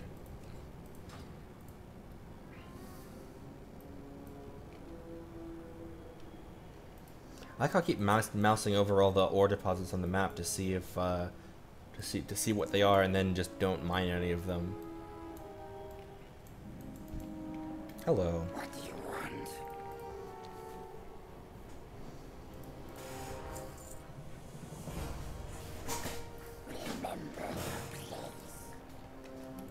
I serve the will of the galaxy.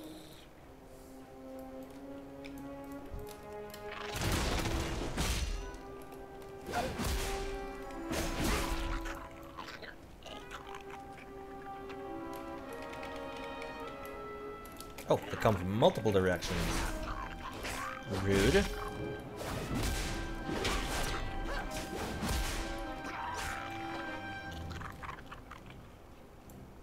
Oh, worms? Look at those. They are worms made of stone and rock and stone and rock.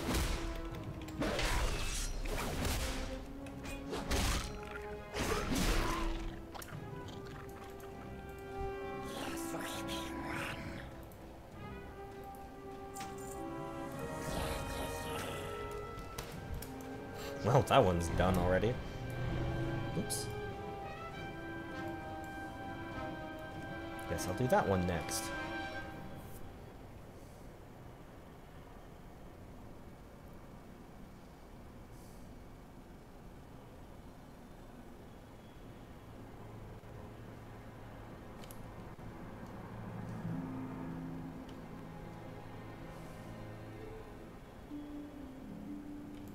I'm gonna get the rich one, if I can, without combat.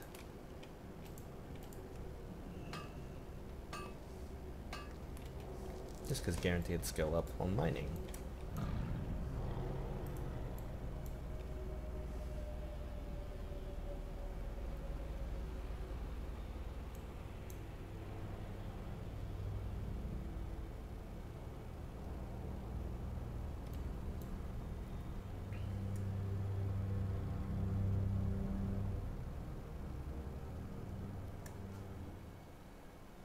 I hope we're not having another thing where the chat's not updating or something.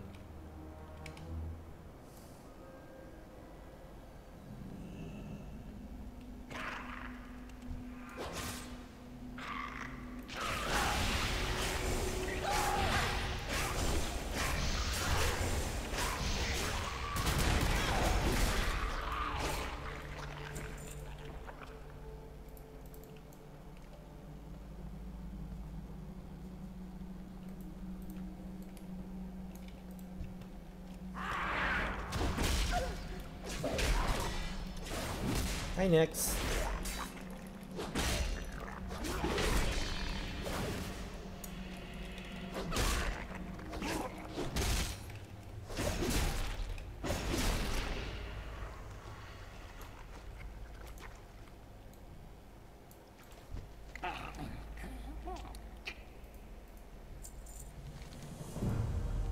Just vibing.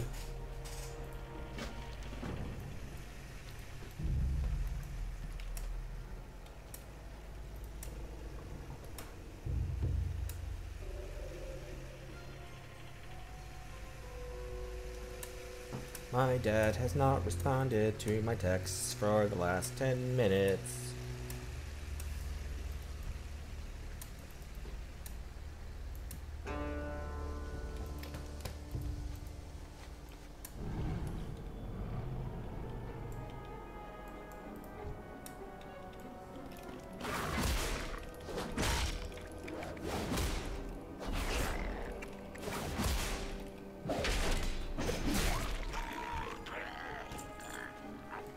I'm basically messaging my dad like, hey, you have any interest in getting food delivered, so that then I can get him to do it, so that I can keep playing and then, like, take a break to eat without having it be longer, because by the time I'll be done, the food can already be partially on the way.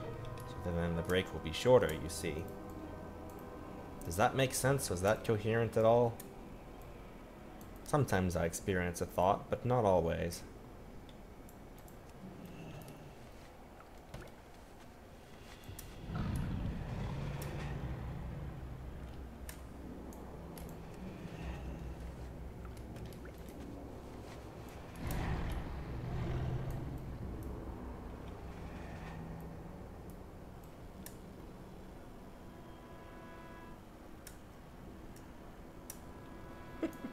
I'll probably just put some music on. Will you have to read Dueling Drama much? Oh my god.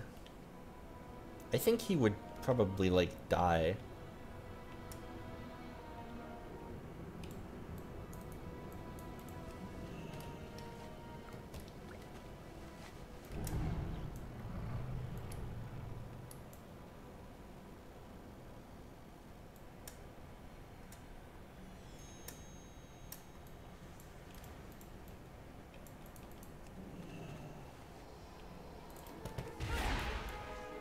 Oh boy, like a 120 doing things and taking all the nodes and killing everything instantly.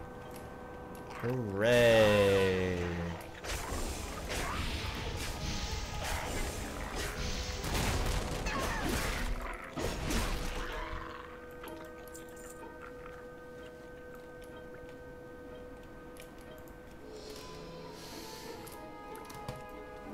Okay, more harvesters. You.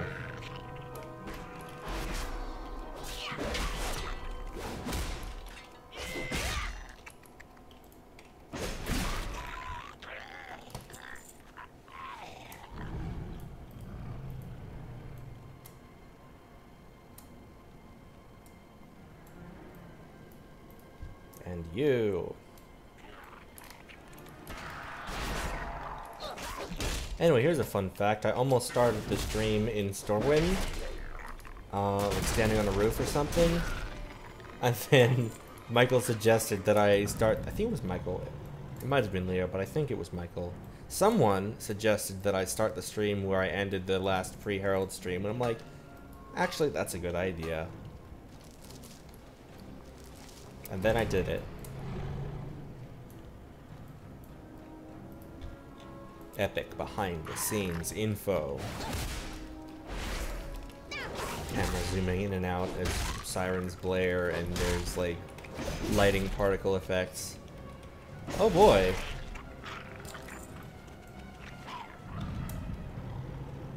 So what I'm getting from this is, even though I'll be AFK playing music while I'm dealing with food, is that I should be in the in the Discord voice channel, huh?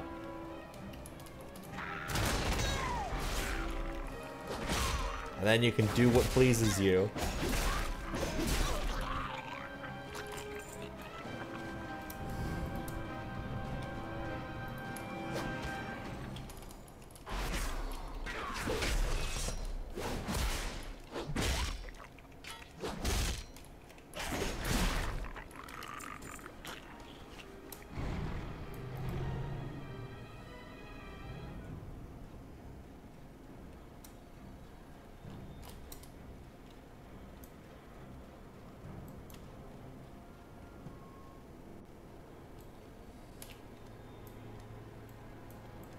Right, he's in the hole.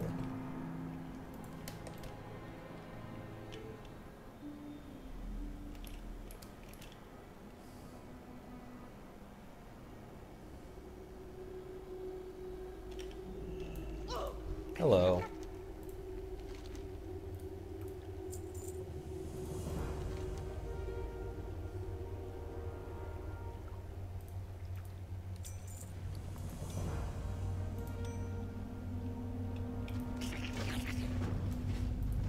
Noises.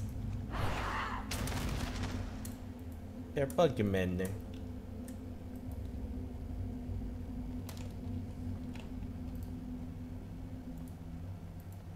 Oh, I think I know where this Paragon is.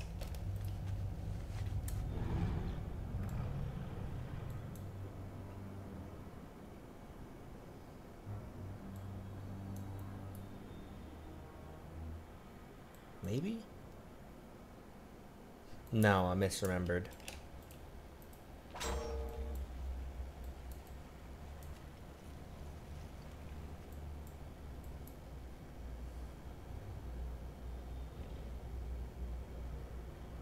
Rise.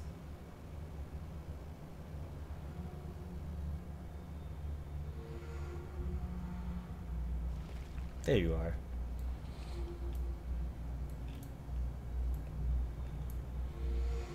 Oh, glamorous.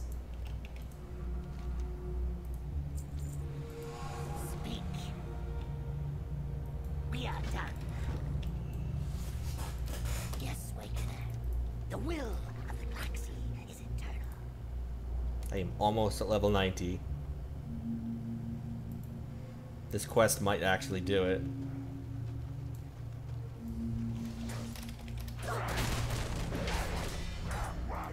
Speak.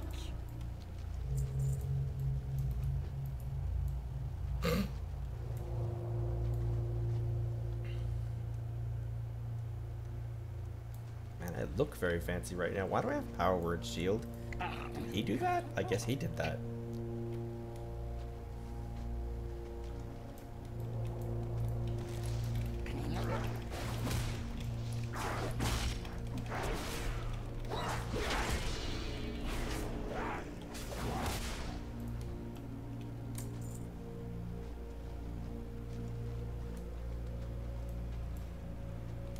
This guy's just like whispering to me like, man, your mind is strong. I couldn't mind control you if I wanted to. Actually, not even, it's just like, man, controlling you would be impossible. And it doesn't even say the if I wanted to thing. It's just like, man, I just can't mind control you. Like, okay, glad to know that that's what you're thinking about.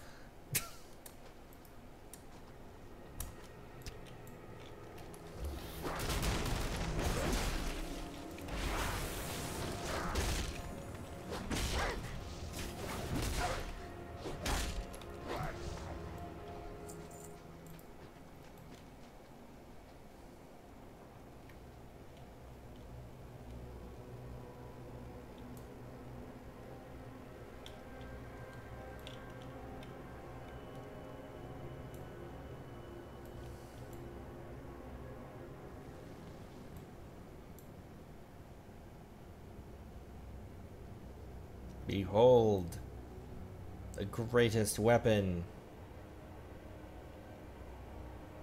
Kovak. It's a little man. He gets bigger. You get daily quests to help raise him and help him grow up. And then in Siege of Orgrimmar, you have to kill him. Yes, Thank you for that, Blizzard.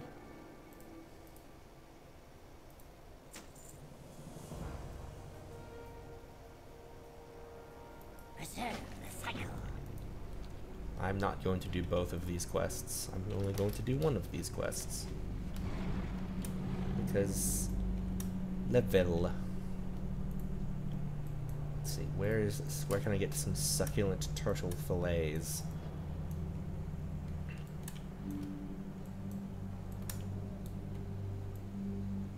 Actually, what's this? Return the glowing amber. That'll probably be enough to ding me on its own. Hi Jason, I'm about to hit level 90 and then take a break.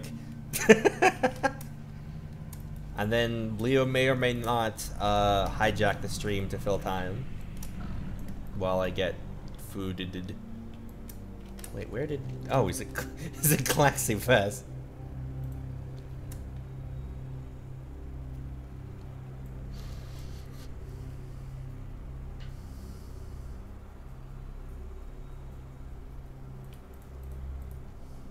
We found this little man.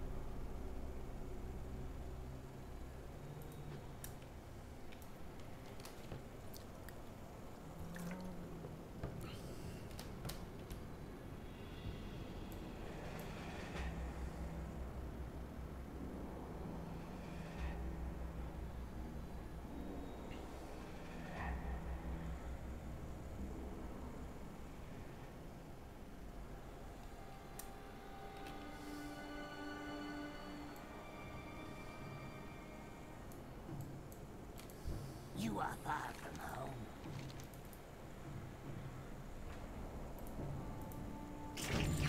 Hey, level 90. There we go. Quest, go to the dark portal. Do you have something of value? So let me sell all this. there a mailbox here? Mailbox. There is. Send this to Goku. Claim my next weapon, the Thunderlord Long Spear, which is a treasure from Draenor. I'm gonna go sit in the inn. Also, like, ditch half of these quests.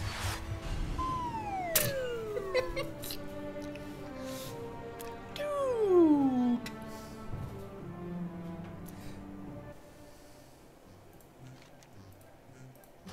Abandon.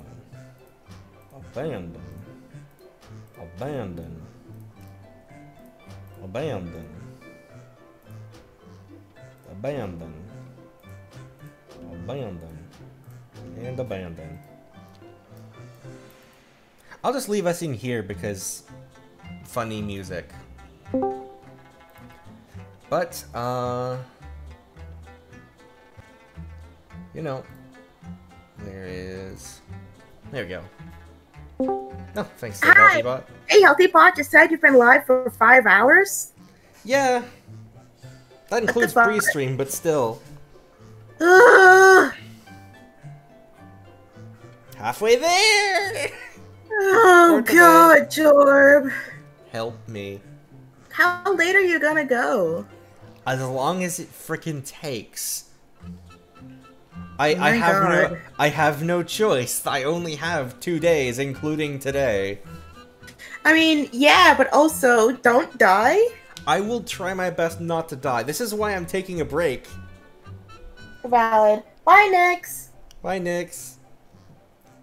So I am going to disappear for now. Have fun with whatever you wish to entertain people with in the meantime. I will. I'm gonna read Stolar's favorite Polygon article. Oh boy. Hello, chat. Leo time. Actually, let me try and set this like a C chat while I'm reading, because I want to see how you react to this.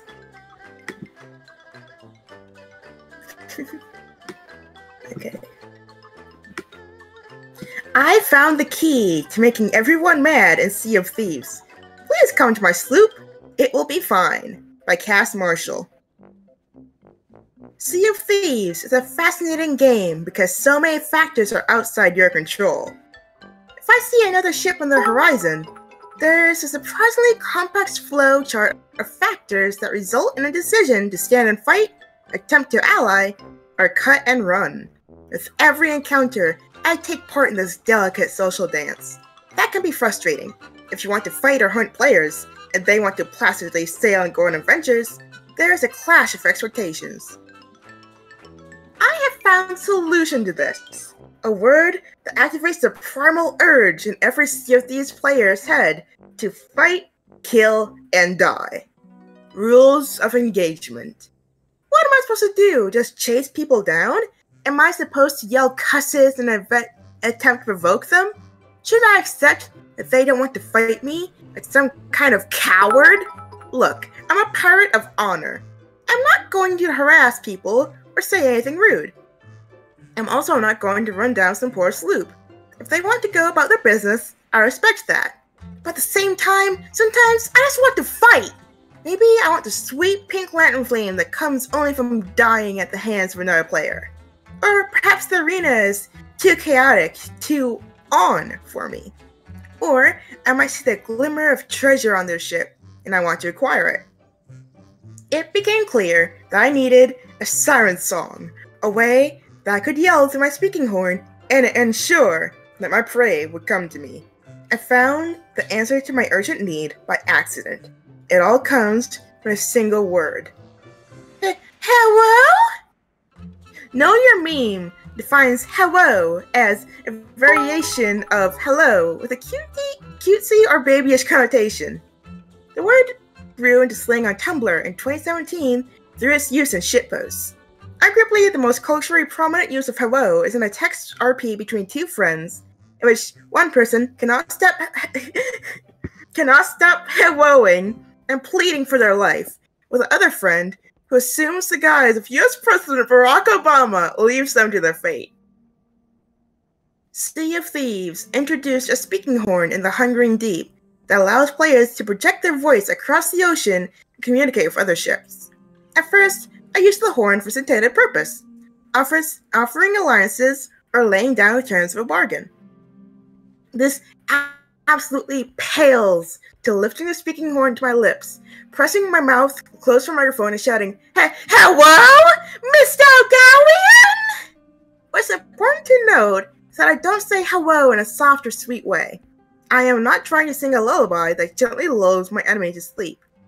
Instead, I demand their attention by putting equal emphasis on both the hell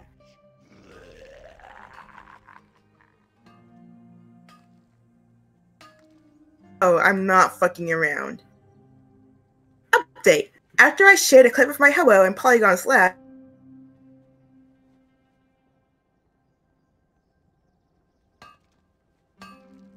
I cannot share this because I'm super effective. Nobody likes this.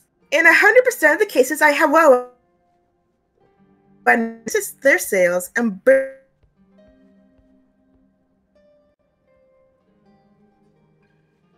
hurling in agony for me to stop helloing at people.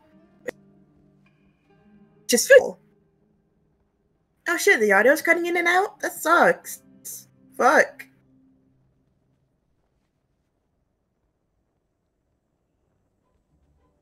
I can't do anything about that because I'm not Jorb.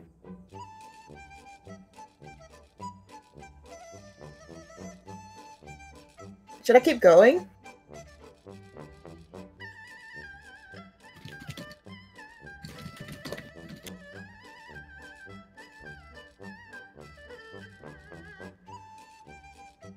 Okay.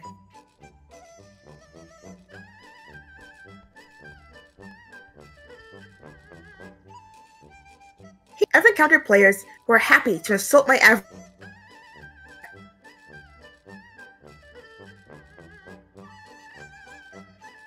trick in the book to get me to stop and fight them.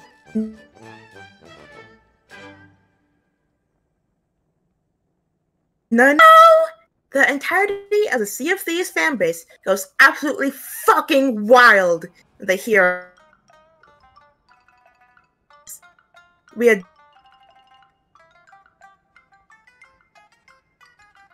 spent a long time in the game. In most cases, this acts as a powerful deterrent. Upon helloing, that dissipates. I've been attacked by understaffed galleons, solo sloops, brigantines loaded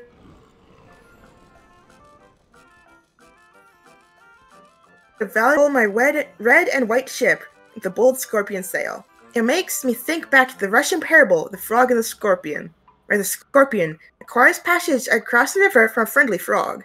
Partway through their journey, the scorpion sings his singer into the frog.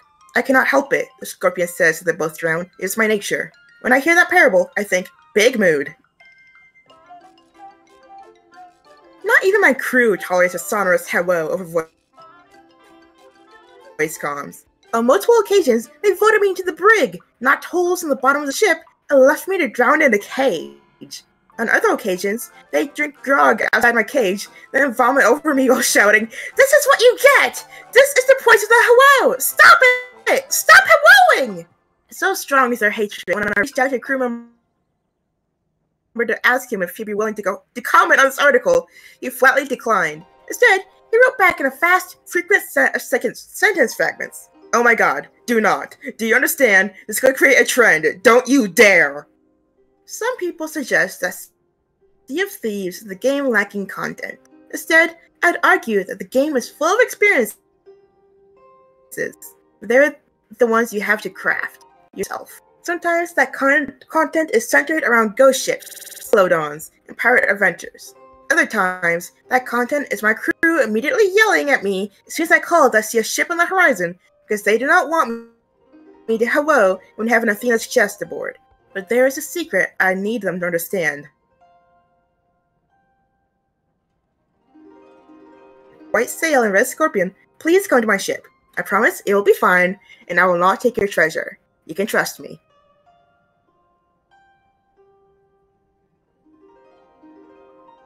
I just really love Cash Marshall's writing so much. It's just really, really, really good.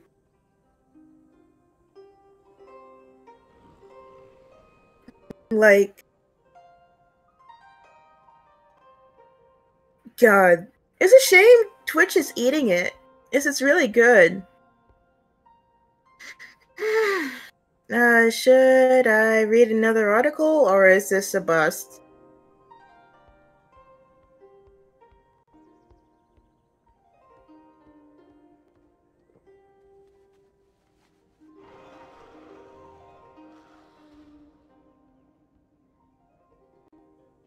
Okay. Everyone hates my big stupid horse and Red Dead Online. He is my friend by Cash Marshall. Cash Marshall. Red Dead Online, just like Red Dead Redemption 2, gives the player a horse as their primary means of traveling through the world. In Red Dead Online, your horse cannot die, and players carefully weigh the pros and cons of each horse for each competitive task, unless you or me, in which case, I just picked a giant horse and all my friends fucking hate him. Meet Hayseed, my loyal friend. My first two horses were a lean gray stallion named Di, and a chestnut PS4 special edition horse named Duchess. Well, that was basic, and everyone was using a chestnut horse. I wanted to be special. It's the purpose of a shared game world not to express your individuality. No one else is using the big Belgian draft horse. As it turns out, that's because it kind of sucks. Hayseeds are lower than those of most other horses. His long-term stamina is garbage.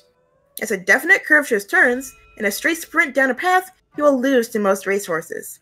Hayseed has one advantage, and his potent one is so large that I can use him as a brick wall. In races, I often scored top 3 by using Hayseed as a physical barrier.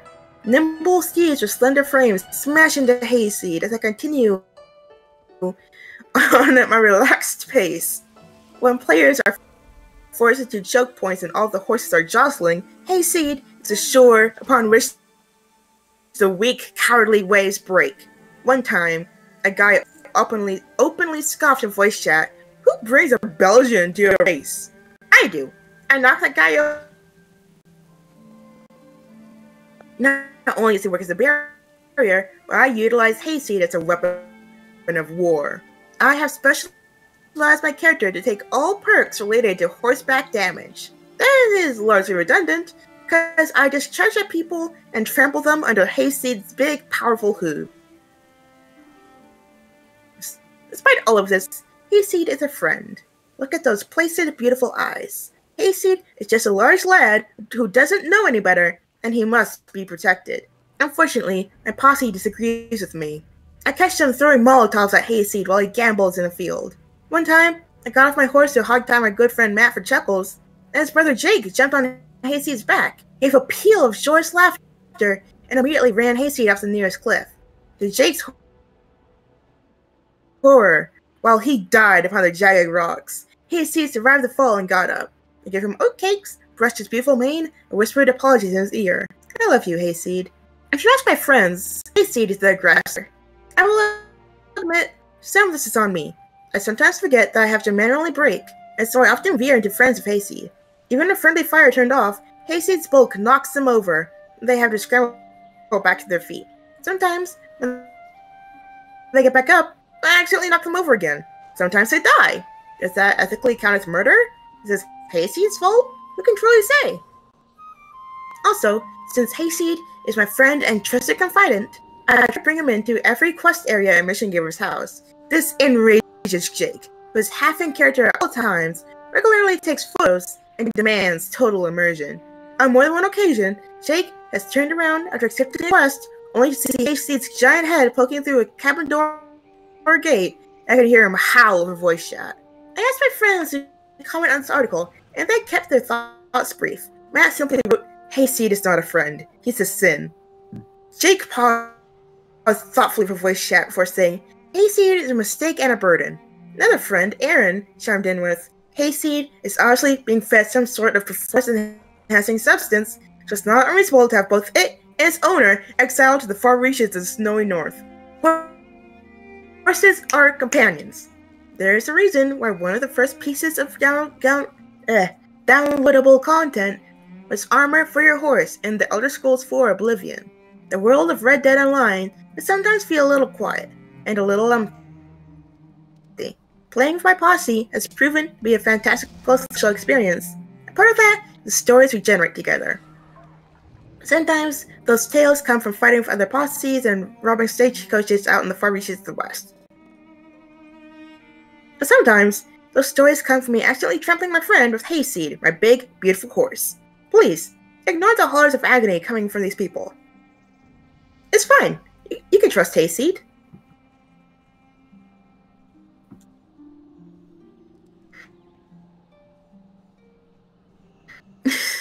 I love these so much.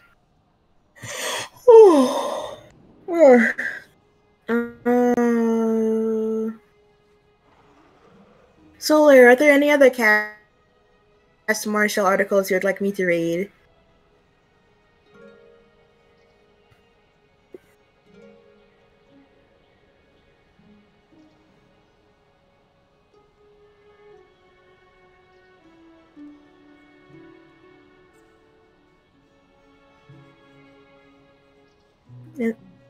I think they did a GTA one that was pretty good, if I can find it.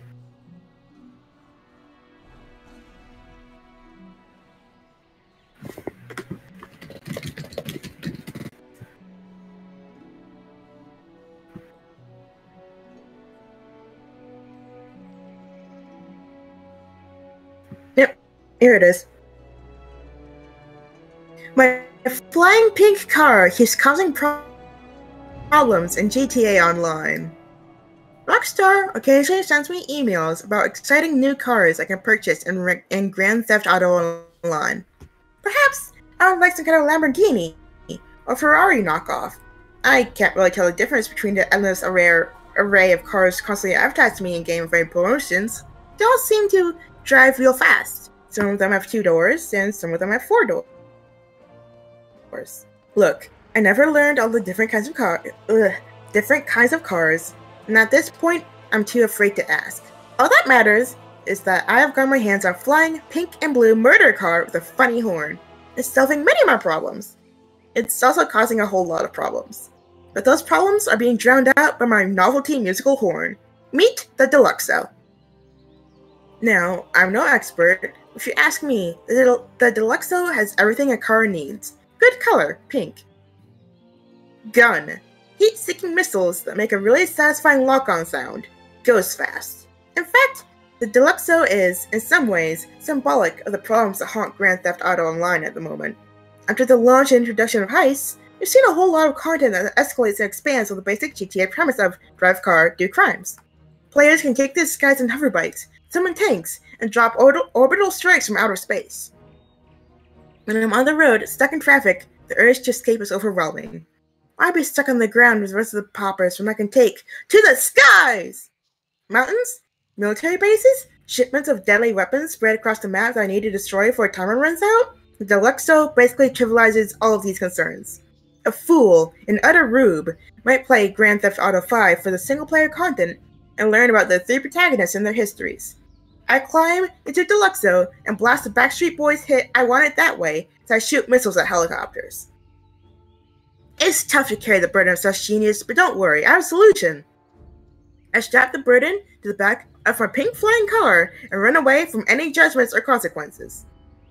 A few minor issues.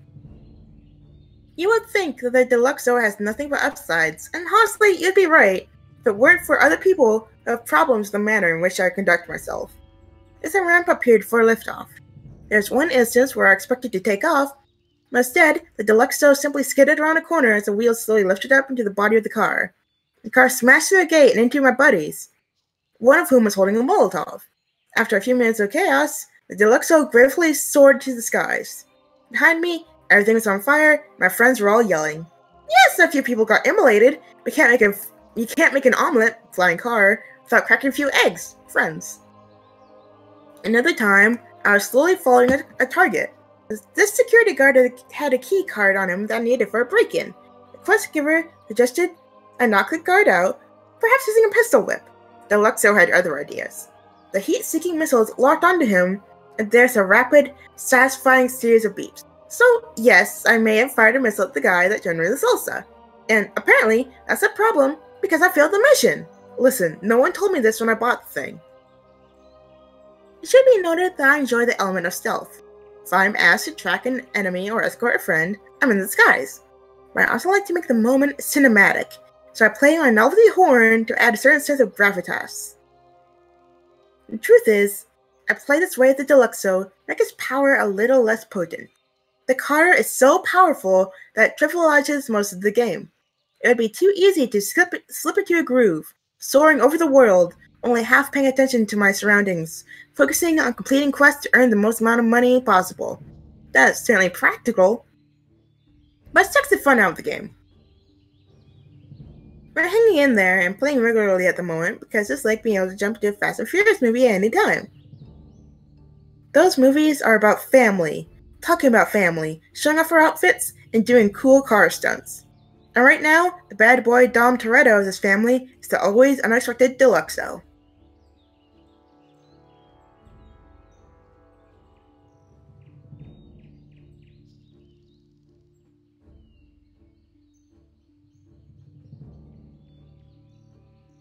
I don't know if I have any other articles, though. Oh, hey, Jorb in chat. Jorb in chat. Apparently your audio connection is shitty. I keep cutting out. Can you hear me, actually? Okay. Yeah, I was reading Cast Marshall. Apparently my audio kept getting destroyed by you. Or your internet specifically. Which I assume is not a good combo with my speech impediment and stutter.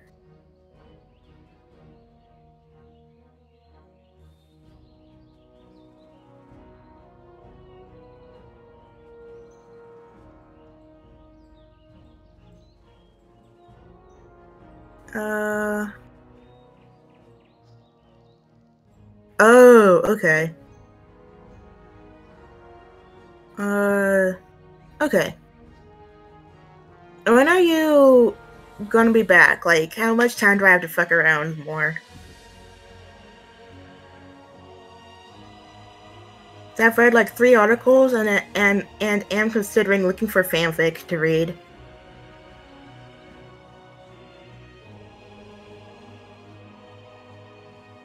Okay. I do not have any fanfic saved. That's like funny bad. I don't want to read DDM because that's your thing.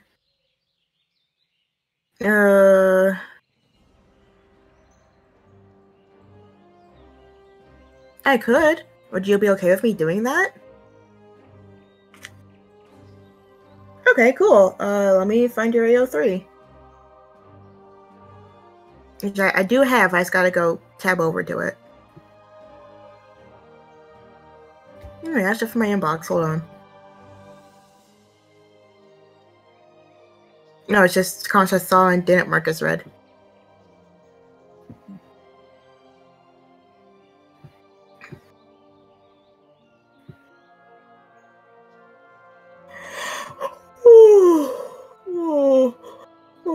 Alright for yawning.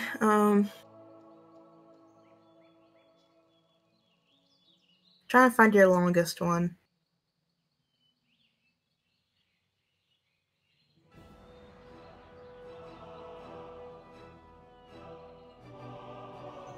What version of Doomsday is this?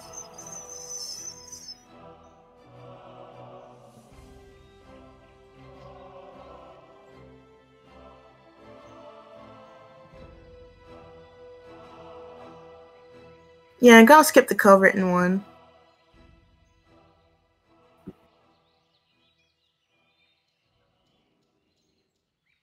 Because that's not really yours. Well, it's half yours, but it would be weird for me to read it if it's somebody else's also. Yeah, I guess I could go in chronological order.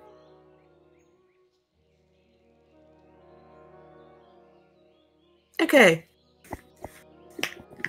I'm dramatically cracking my knuckles. I had to use my bones. Okay. Doomsday by Sir Tristan. Summary. This is my first attempt at fanfiction, so don't kill me. Chapter 1. Prologue. 20 years ago. Author's note. This is the prologue of my story called Doomsday.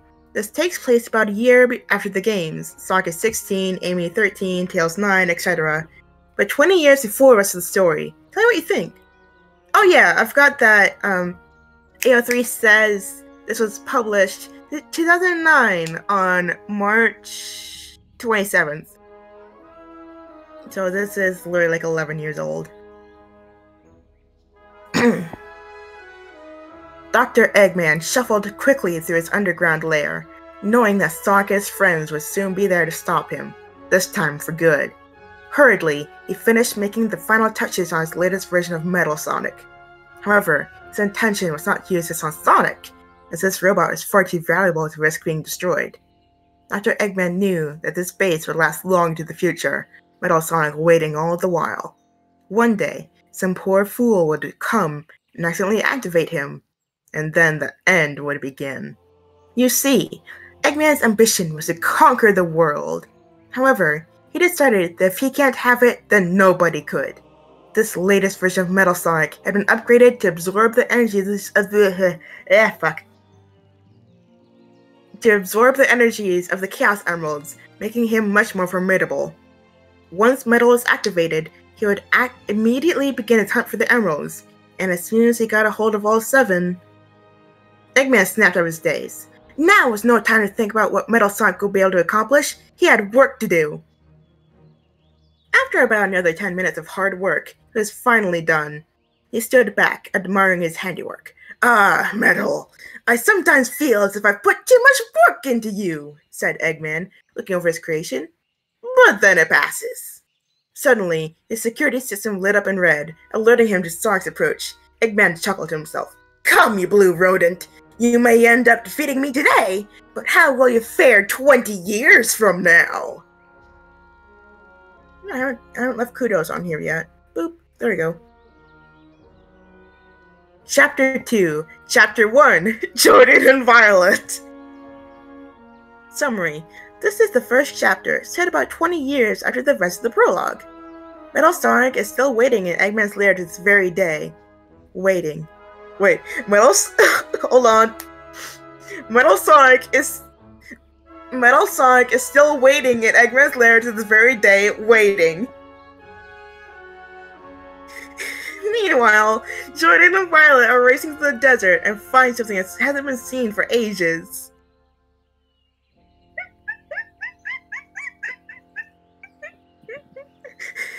Sorry, I need to collect myself after that. Redundancy is very fun. Okay. Jordan the Hedgehog raced through the desert, leaving clouds of billowing dust behind him. Jordan was quite unusual for a hedgehog, as he had no quills on the back of his head. Instead, he had a mop of ragged blue hair on top of his brown head. Nobody really knew what this was, not even he did, but he just chalked up to a genetic mutation and left it at that. He had quite an interesting sense of style, wearing a blue and yellow jacket, blue gloves with red and gray cuffs, red pants, and green shoes. He also wore a pair of yellow goggles on his forehead. I'm sorry, I need to pause because I know what he looks like. I know what he looks like. Just call his sense of style interesting is an understatement. He has fucking Kingdom Hearts pants. I love him. He's awful. I love him. He's awful. Please hit the image. Yeah, please, please, please, please, please. I need a sec. I've drawn that version of him before, I think.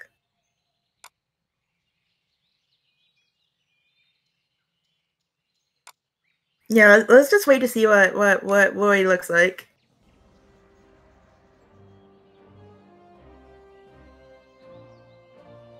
There he is! Baby boy. Look at those pants. Look at those pants. I love him. I unironically love Jordan the Hedgehog so much, but my god, those pants. What is a color scheme? We just don't know.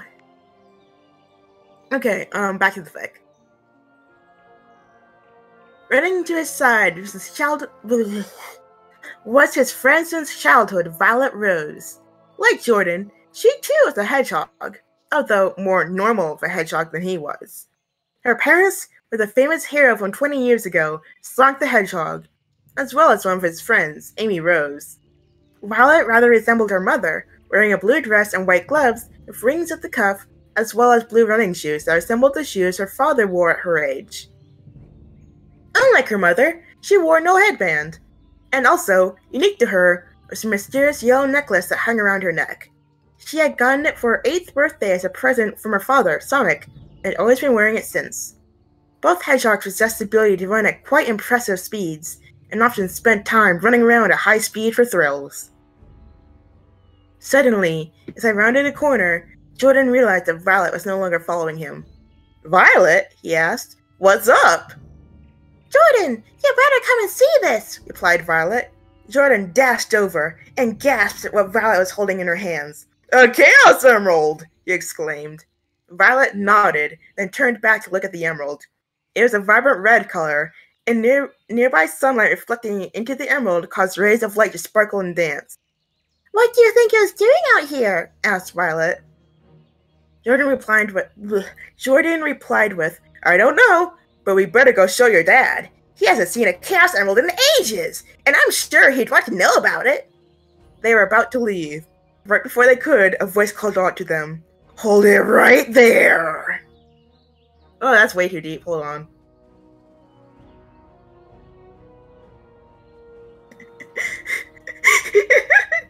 Chapter 3, Chapter 2, Tyler. Summary. After finding the red Chaos Emeralds, Jordan... Shut the fuck up,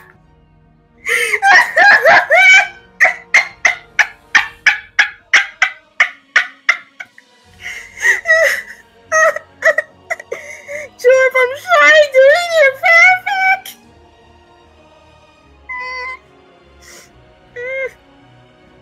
Okay, one sec.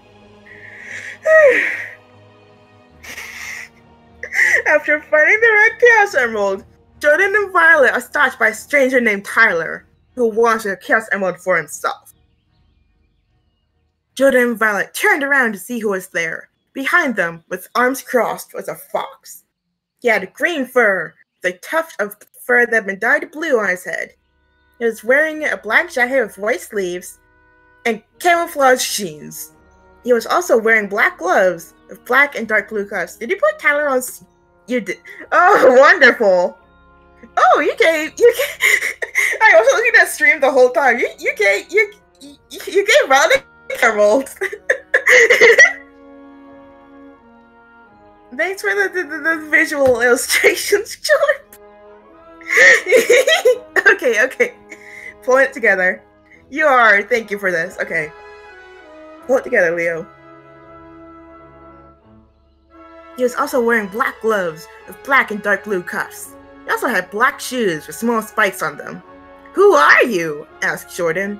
"My name is none of your business, but if you must know, it's Tyler.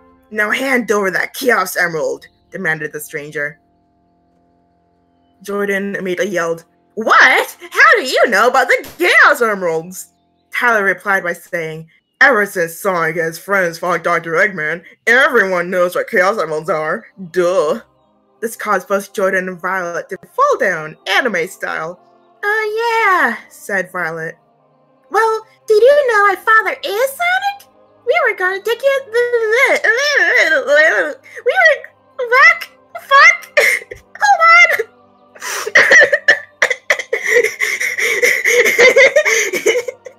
He's not a hedgehog. He's a fox. I let Violet swear. I do this. Oh, Peppy. Oh, Pepper. Hold on. I scared my cat. Hold on. I scared my cat. Oh, Peppy. It's okay. Did you hear her meowing?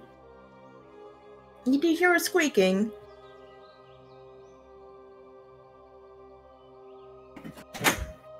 Hey, Solar. Hey. I'm here to bother Pepper. Okay. And also listen to you still read. Solar is hugging Pepper. Okay. Well, you know my father is Sonic? We're gonna take the emerald to him. Tyler snorted and said, likely story, as if I'm going to believe that Sonic the Hedgehog is your father. Jordan then took the opportunity to step up and say, she's telling the truth, you know. However, this just caused Tyler to stare at him and say, did I ask you, freak? Jordan twitched a little. Tyler had struck a sore spot with that remark. Tyler, warned Jordan. I hate to interrupt you, but she is blepping. Pepper! Oh, I love her. Oh my god, my cat is so cute. Hi. Hi, Blepper. Cubie. Pepper the Blepper. Pepper the Blepper. Anyway. Jorb's excited in chat about Blepper. Yeah, do you have a camera?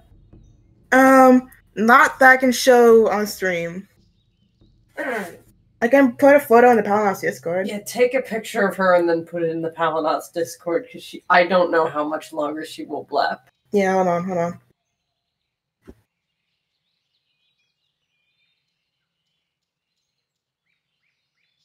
Zooming in.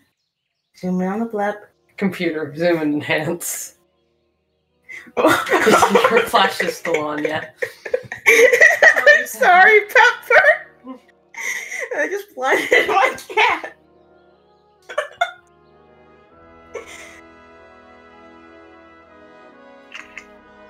Okay, got better quality photo. Okay, send it. I'm sending it.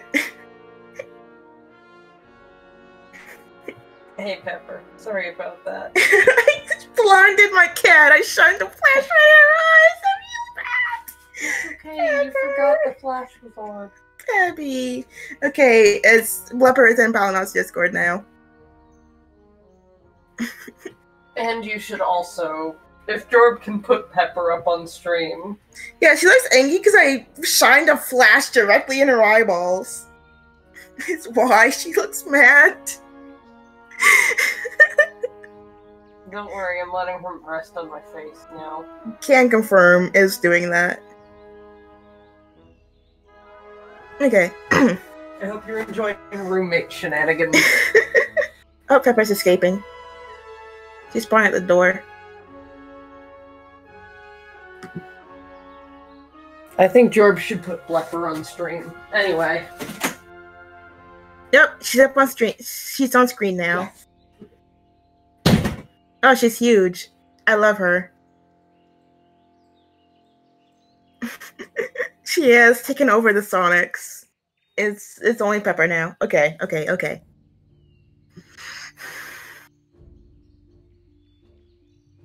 Tyler, warned Jordan. What? Did I make you mad? What are you gonna do? Punch me? Freak, taunted Tyler. Jordan snapped.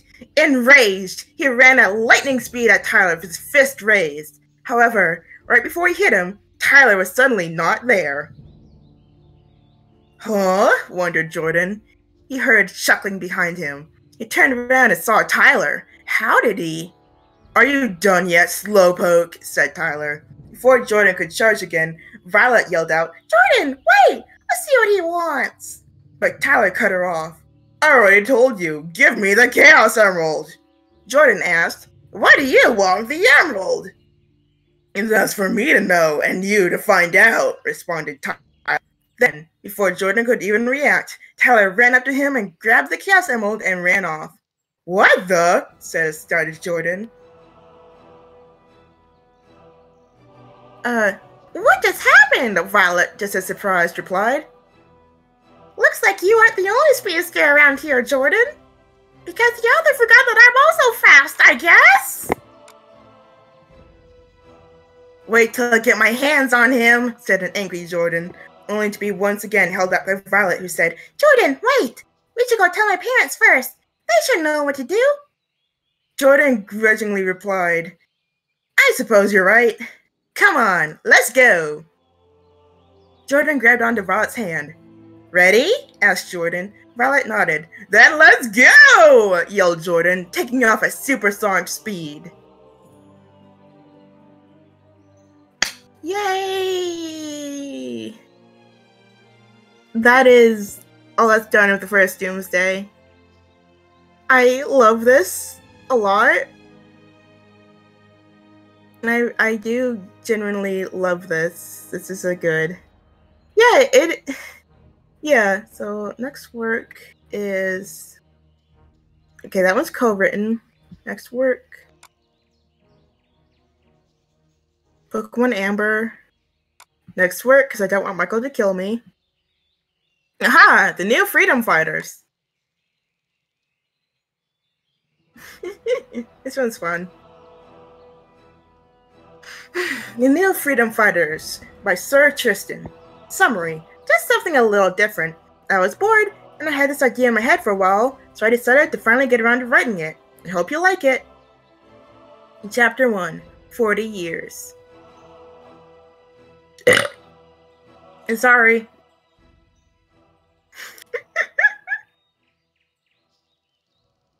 Yeah, it's the only chapter. It's... God, you have huge paragraphs for this one. Yeah, sure, I'll read one of your Minecraft fanfics after this. The thing is, well, Vindicate Me is good, and I have fun reading it, so I do want to read part of Vindicate Me, because it's good. Okay, anyway.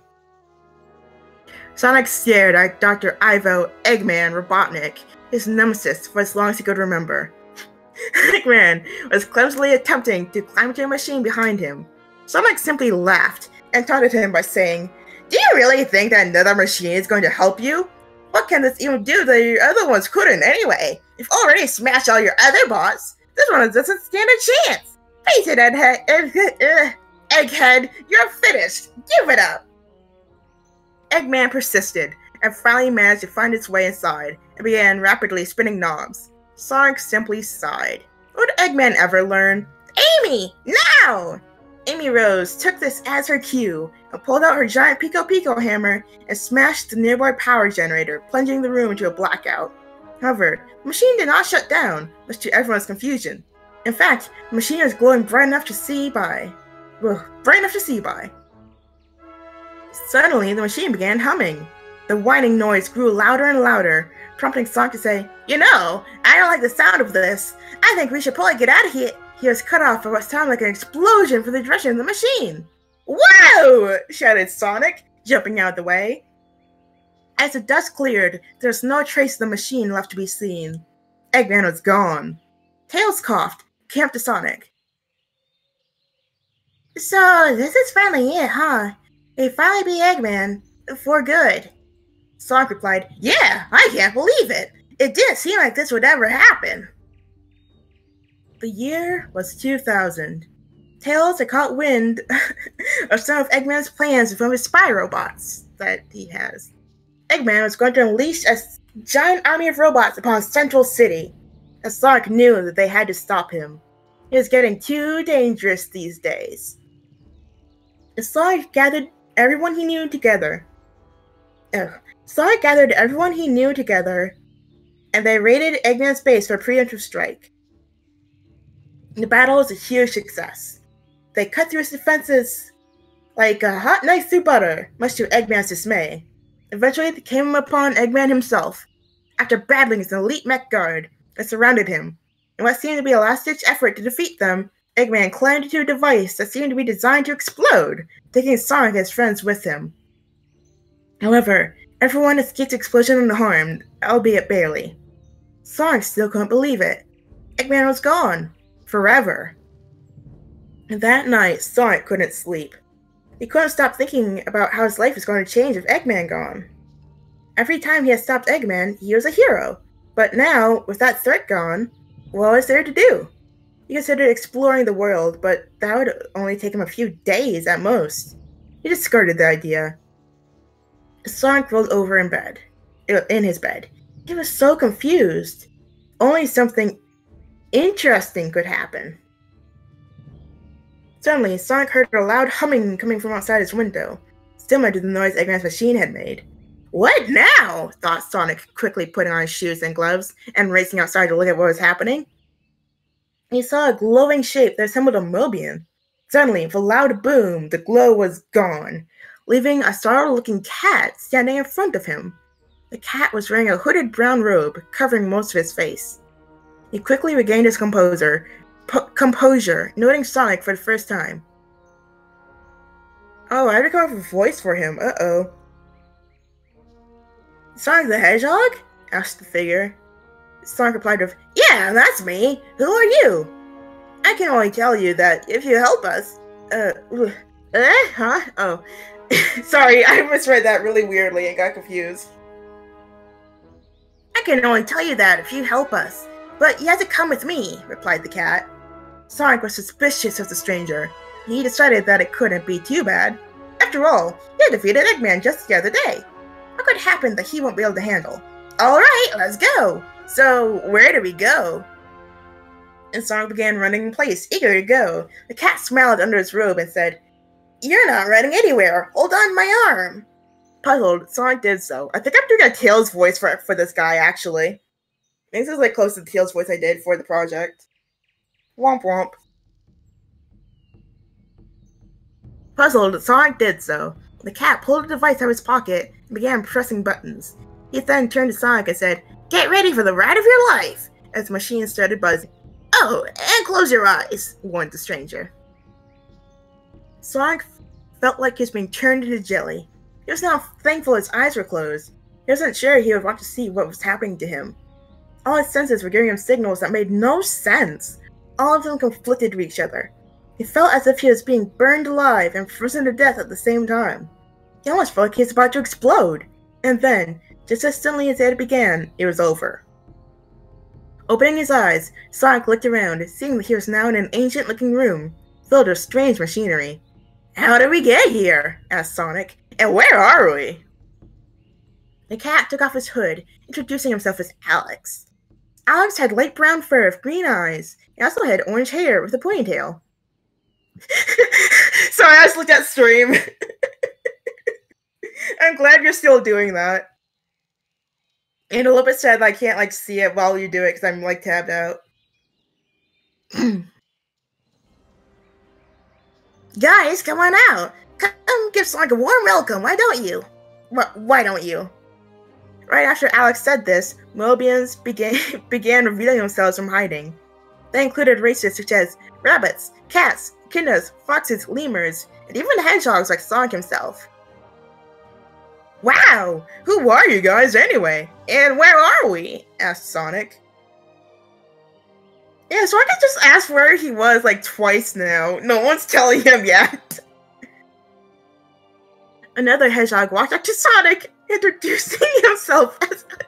I started laughing because I know what image you're gonna use for this. I know. Yeah! Yeah, boy! Sorry. I got loud, I'm sorry.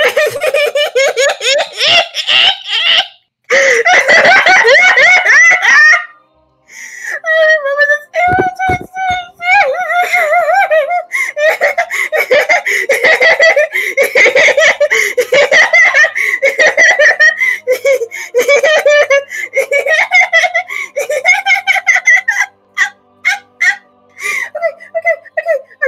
I'm nearly done. Okay, I can do this.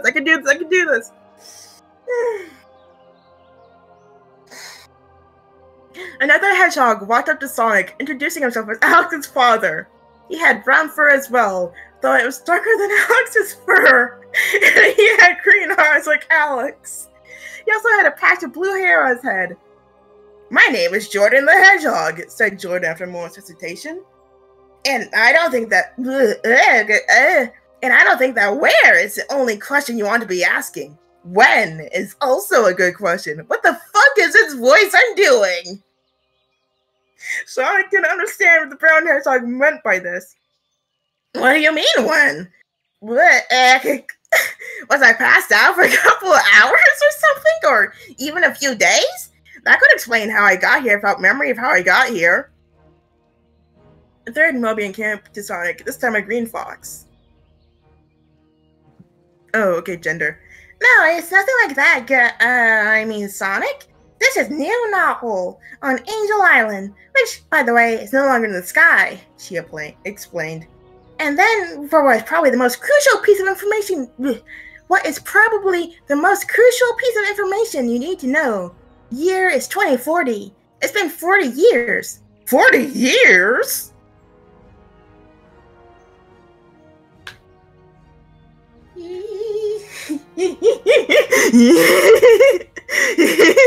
Sorry, I tapped back into the stream. Do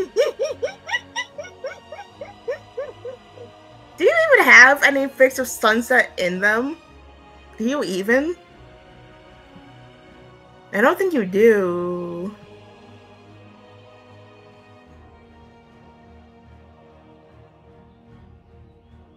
Wild. I'm gonna real quick get some water and a snack, and then I'm gonna read a bit of Vindicate Me. One sec.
Sorry, I just came back.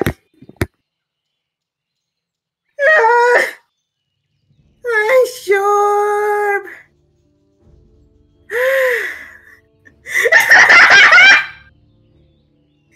Evil has been defeated.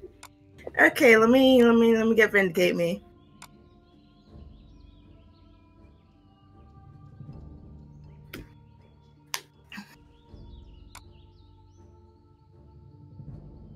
Oh yeah, I have images, but I'm not streaming. You wouldn't know when to put them up, unfortunately. Okay. So as a change of pace, Vindicate Me is a fic Solar wrote, my roommate wrote, for the Flux Buddies fandom.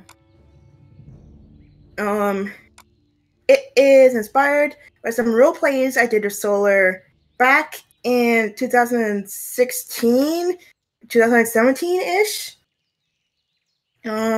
It is very good. I like it a lot. I am happy to be reading it. Because I sometimes do dramatic readings of it for funsies to myself. Because I like the it. Thanks, Jason. Oh, I drew those. Aha, I do this. I keep feeling like Jordan's like fucking super tall. Noodle man. I need to give you updated art of Tyler. Your Tyler art is very out of date.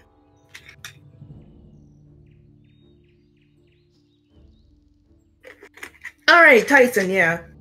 Your Tyson art is very out of date. I need to draw you a new one. Among the other things I have to do. Okay. Oh, what do you have? Oh, I'm sorry. I screamed directly to my microphone. I'm sorry. I'm sorry. I'm so sorry. That was directly into my microphone. I am so sorry. Oh my god. Sorry. That was directly into my microphone. Oh my god. I'm sorry.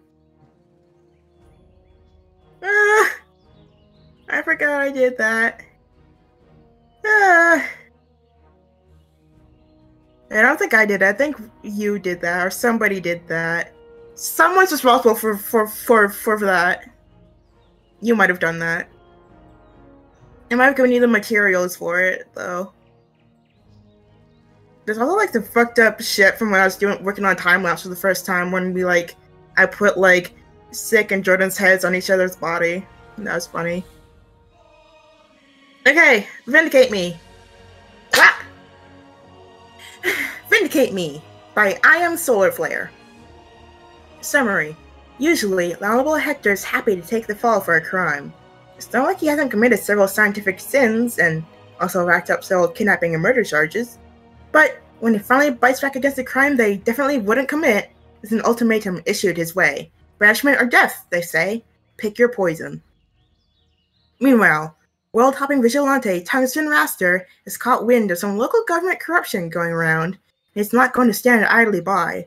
Especially if they're going to frame his arch-nemesis for it before the two of them get a chance to have a proper throwdown. Plus, since he's been working for one of Heck's failed clone projects, he might as well keep the guy around. Specimen Echo 3B, Dry Warpborn, is that failed clone. By all rights, she shouldn't be alive, let alone intelligent and fully functional. She's an abomination of science, probably a perversion of every law of magic imaginable. A mad scientist, half Enderman, a monster, a clone, and a handful of other rogues. Shouldn't have any standing chance against the force of a government crackdown, but they'll do their damnedest. Oh, they will. Notes for Mythologies. That's me! These versions of Hannibal and 5 are highly inspired by / directly ripped from Leo's old Flux Baddies RP blog, We'll Catch You, on Tumblr. Hence why this story is a gift to them. The version of Specimen 3 in this fic is the same one that hails from the Cloning Logs fics I wrote a while back. Tungsten is a Minecraft LC from a story I really should have finished by now. There's not going to be a lot of backstory on him. I'm sorry, his existence is confusion. Oh, yeah. It's pronounced, my username is Mythonways. Mythonways. I don't think I've said it out loud in a while, so Mythonways, that me. Fox Stevenson said my name correctly. That was really cool. Sorry, I just remembered, music person me and Solar really like did a live stream, and Solar donated to do a shout out to me, and Fox Stevenson said my name correctly. He said Leo Mathonwi, and that made me really happy because very few people get it right in the first try, and Fox Stevenson is one of those people. And that's really fucking cool! Okay, dial it down, Leo. Dial it down. Chapter 1, VM1.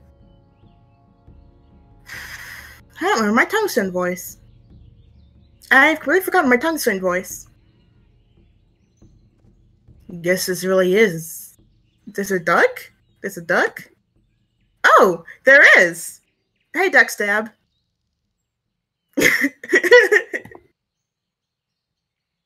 Duck Stab the gun.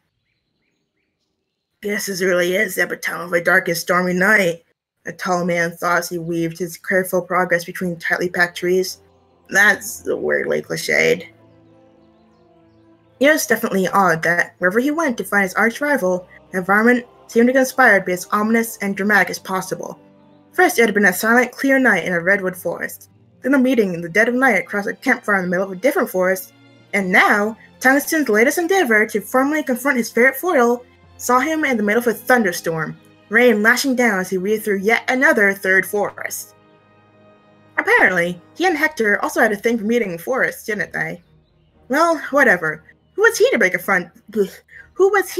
fun trend? And anyway, he was technically aiming for the outskirts of the guy's castle lab, not the middle of the woods.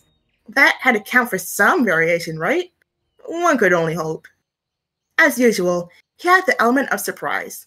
He'd had a friend scout out the woods around the castle. She had reported no surveillance and advised him on a clear, mostly taintless route towards the gate of the fortress. And hopefully she'd managed to stay clear of being spotted herself.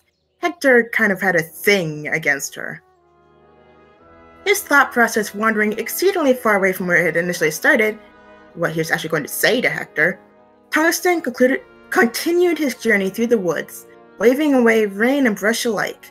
By the time he'd actually gotten to the front of the opposing building, he was trying to parse out exactly how many post-it notes Baxi owed Hector and how many baked goods it would take to equal that amount.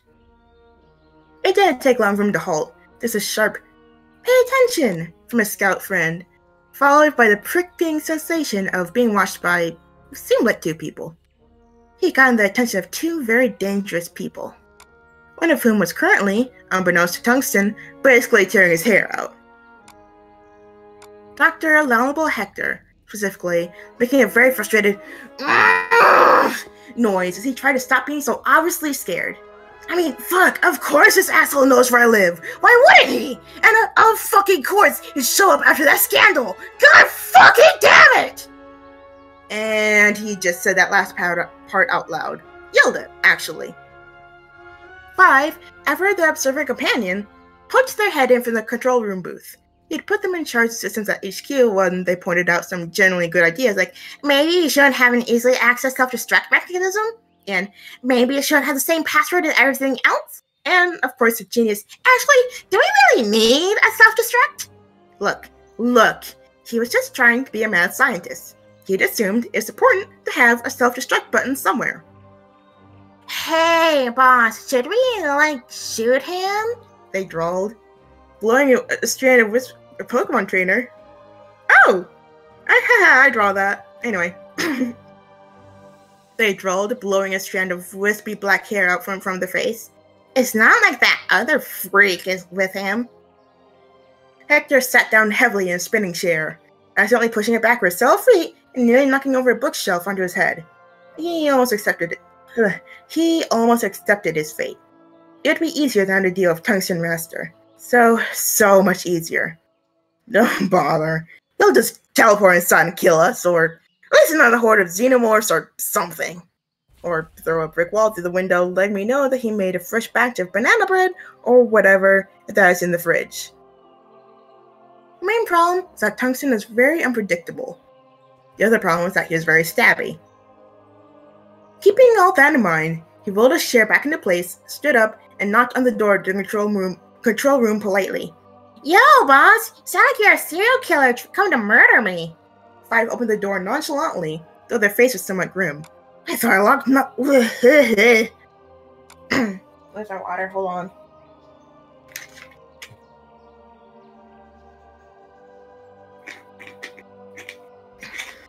I don't know my helmet finger like you guys could see me. I don't know why I did that. Anyway. I thought I knocked lightly. Fucking hell. I can't let the stress get to me.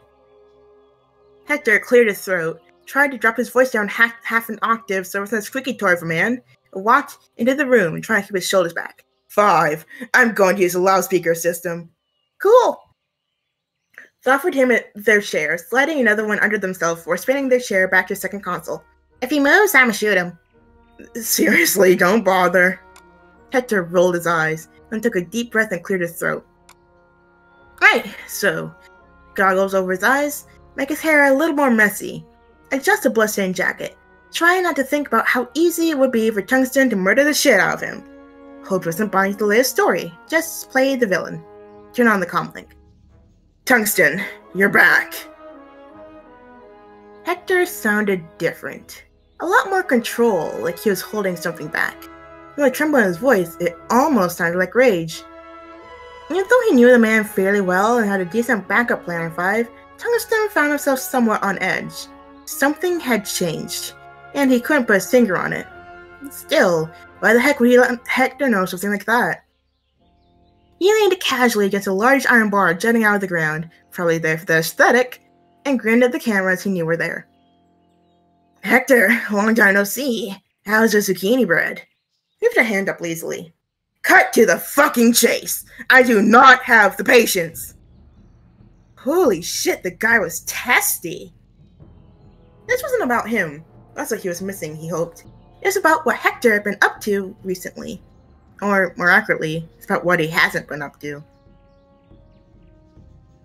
The Cannon Bridge disaster. Townsend began, and then threw himself out of the way as the metal panel on the fortress opened up and tried to spray him with bullets. It didn't, but it also caught him off guard. Hector had never straight up opened fire on him. He was saying a sore subject. But it's what he was here to talk to Hector about. Do you have any last fucking words? The loudspeaker snarled. Townsend dusted off his jacket, trying to look nonchalant and in control as he looked back up, spreading his arms like the world's easiest target as the rain lashed around him. Luck willing, this was going to work. There was a flash of lightning, an overwhelming smell of ozone. It wasn't you, was it? And a sharp, piercing crack. Oh, Jorb has pizza now. Jorb is also putting more things on screen. Oh, Lyndon! I see a Lyndon up there. You little man. Did I keep going? How busy are you, Jorb? Okay. No, I want pizza. God damn, it's like 10 p.m. How do you do this to me? 5 stepped back from the control panel, satisfied. I told you I got him with a railgun. Hector rubbed his temples. 5. He's not dead. They giggled. Oh, I don't know, boss. He looks super like a pile of ashes. They whistled to themselves as they plugged in a couple of reload commands to the console gleefully. He just looked out the window, stunned. There was indeed a small, smoldering pile of scrap next to the iron bar Tungsten had been next to. The half-worlder couldn't be dead, but nothing. The air was silent. Nobody was calling up at him in a snide voice. Nobody was telling him something the government itself wanted to keep quiet. Tungsten was gone? Somehow, even putting a question mark next to it didn't feel tentative enough. The guy had to be biding his time. Hector sat back in his chair, burying his head in his hands. 5? How the... Ugh. I'm sorry, give me a hot sec to do the Hector voice. 5? How the fuck did he know about Cannon Briggs? That's some kind of bougie law firm? Sweet 5, stealing reverie from the kill, of course. No, it's... forget it. Hector anti-evil was exhausting, and also hurting his throat. He slid out of the chair and onto the ground, face still hidden by his hands. 5 crept behind him, flicking him on the back of the neck. He flinched in pain, because god damn it, the nails are sharp. Why are you so gloomy, Lal Nabul? The one dude who's really bugging us is dead! Their Valley Girl murder charm was not working on him. Hector was having a really, really shitty day. 5, remember that bank/research lab that collapsed? He said, muffled to the palms of his hands. Oh, that Cannon Briggs! You blew it up very good when kapoosh! Chunks of building everywhere! It was a great show! I didn't blow it up. Of course you did it! I mean, technically, explosive charges placed at points of vulnerability did it all exploding, but you were the one who planted them. He just sort of retreated further into bloody lab coat town. No, I actually didn't have anything to do with it. And the fact that someone knows, this is a big problem. He sat up just a little bit, trying to get the dust bunnies off his sheens. 5 interrupting him had barely registered. You look a tungsten raster, Hector said gravely, and you just tried to convince me he didn't tell anyone else. Can't look at him, boss. He's Delta Echo Alpha Delta. 5's cheerfulness was getting grating. He's a tiny pile of ashes. He's a tiny pile of ashes. That will teach him to be tall. Better target for a railgun. Ashes. A railgun. Hector stood up so fast that he hit his head on an open cabinet, entire bloody body flooding with adrenaline. He didn't even notice the pain. He didn't have time to worry about the fact that his scalp felt slightly stickier and moister where he banged it. Every single cell in his body was just in full-on panic mode. He gripped 5 by one shoulder, not even trying to keep up a composed image. Too late for that now. Railguns do not turn people to ashes. As if on cue, there's a loud knock at the exit to the control room. And then they were sitting in the same room. Tungsten inadvertently took up an entire couch as Hector stared him down from across the coffee table, and Five glared from behind the safety of the control room door. This is the worst, Hector thought, gritting his teeth in aggravation. He's literally just toying with us! He's eating a fucking apple! Tungsten, meanwhile, took another loud bite of his apple while he tried to figure out what exactly he was going to do. Hector shot at me, or ordered Five to fire, or Five himself fired. Whichever way it goes, that has never happened before. This is supremely awkward. They kept staring at each other, trying to figure out the other's non-existent game. And eventually Five clapped their hands together. Hey, okay, y'all need to stop staring deeply into each other's eyes now. It's freaky! Hector let his shoulders drop immediately, and Tungsten let out a breath he didn't realize he'd been holding as a weird, real, actual tension in the room deflated like an untied balloon full of air. So, Tungsten began, putting the apple aside. He leaned back, steepling his fingers and staring up at the ceiling. Who tried to shoot me with a railgun? Five did, Hector said immediately, at the same time as they proudly announced, I did! From behind the door. Tungsten nodded. Well, good shot, Five. He shifted his position slightly, winced, and Hector noticed the front of his shirt was pretty bloodstained. You got me back in the end. Five didn't respond. Probably because he had sounded like a threat. I hate talking while I'm bleeding out, but I can hardly stop pressing the advantage now. You don't need to put a bandage on that wound. Also tell me what you know about Kanan Briggs. Hector interrupted him before he could even knew what he was doing, and silently cursed himself for interrupting fucking Tungsten, the half-ender of hydrokinesis who could kill him. Tungsten didn't seem too perturbed. He just silently pulled a roll of bandages out from his coat pockets, then instinctively shifted several feet on the couch as Hector threw something at him. The package of gauze hit the couch cushion where he'd been sitting just moments before.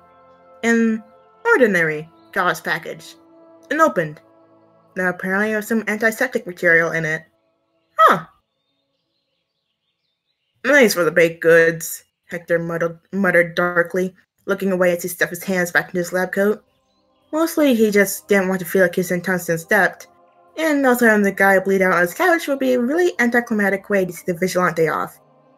You're welcome, Tungsten said dryly, very carefully dressing his wound, trying to downplay how bad it was by hiding some of it under his shirt.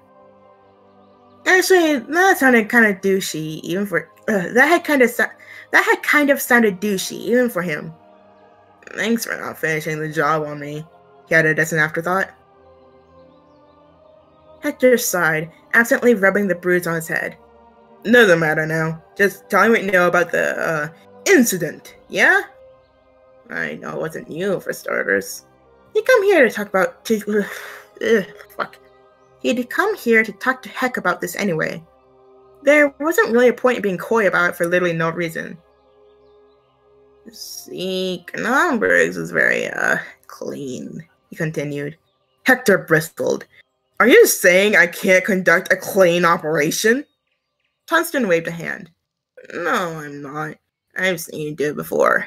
But you never up and brag about the clean operations you do. Only the ones that blow up massively. I didn't brag about Kanan Briggs. I denied it, actually. For all the fucking good that did me, he thought bitterly. Exception to the rule.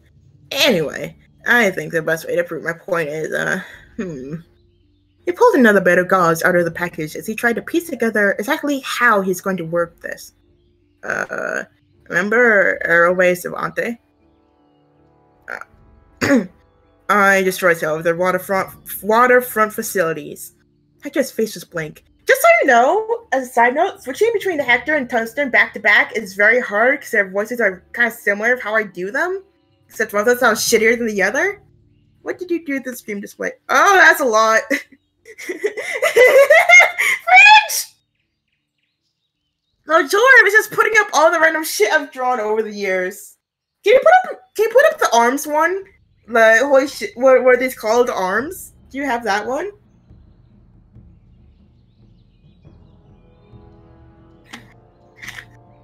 Thanks.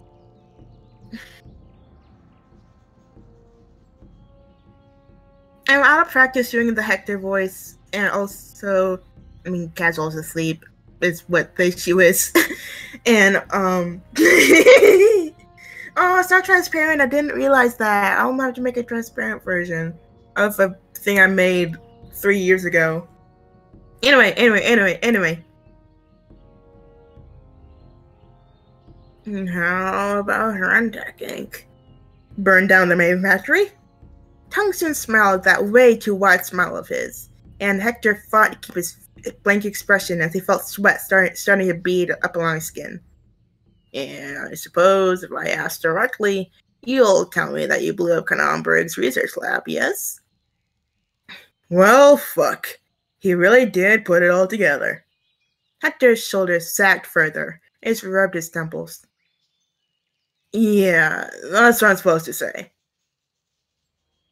I thought so. Tungsten unwrapped bandages, starting to tie them around his stomach while pretending they didn't notice 5. Hey, boss! What the fuck? Never mind. Just stop pretending they didn't notice 5 now. Since when did you, not do those things that you totally said you did? And who's telling you to say you did them anyway? Is it the government? Is the government paying you off? Yes. Hector turned to Tungsten. I'm guessing you figured that out too. He nodded. Police forces apprehended Laudable Hector mere minutes after the explosion occurred. He's been given the death sentence. Tungsten's mocking of quotation marks became increasingly more sarcastic if I was meaning to. He'd actually buried himself in them. Hells.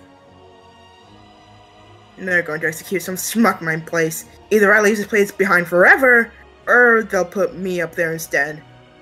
So why don't you just check the ghost stick again and say you did it after all, boss? Like the other times. Walter, they have a point. Tungsten turned to 5 and nodded respectfully. Because I had a friend there, and none of my contacts warned me they were going to send Canonbrig's crashing down.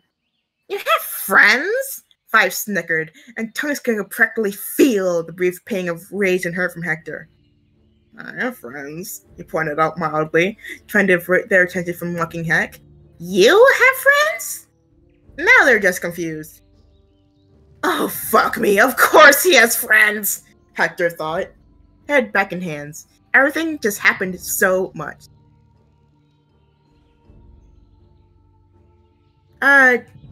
There's a little bit left. Oh, there's a lot bit left, actually. These are long chapters. These are long. Okay, nearly done. No, it's okay. I am a slow. It's different when it's like reading it than reading it out loud. It takes way longer. It's a thing. It would be a while.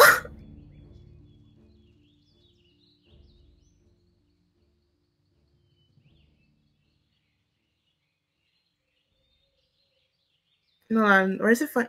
5 says a funny thing at some point, I think.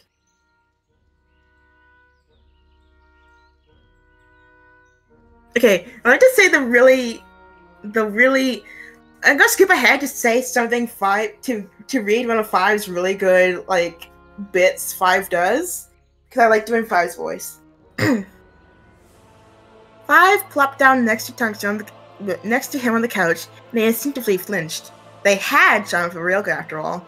I didn't shoot you, so you're starting a impromptu venting session, bucko, they said. And before Tungsten could protest that he was trying to lead some context to the situation, they kept talking. It's like, whatever. You're really like us, so you gotta be evil sometimes. But never let it be said there's no honor among thieves or whatever, right? Hector also attempted to say something before 5 irreparably fucked the situation. They shushed him aggressively, and then just kept talking. Hector and you are like weird arch rivals with sexual or friendshiptual tension or whatever. and you probably want to do a cool showdown with him or recruit him or something. Also, you're a total anarchist protecting respect. Tungsten opened his mouth, and 5 flicked him on the side of the head. So, like, of course you want to go all row row, fight the power, and take down the government of another villain. Like, we totally... 5, please stop talking! Hector was regretting his existence and questioning every decision in his life. Should have just let 3B kill him, really. This was just the worst. Famous scenario. The bad place.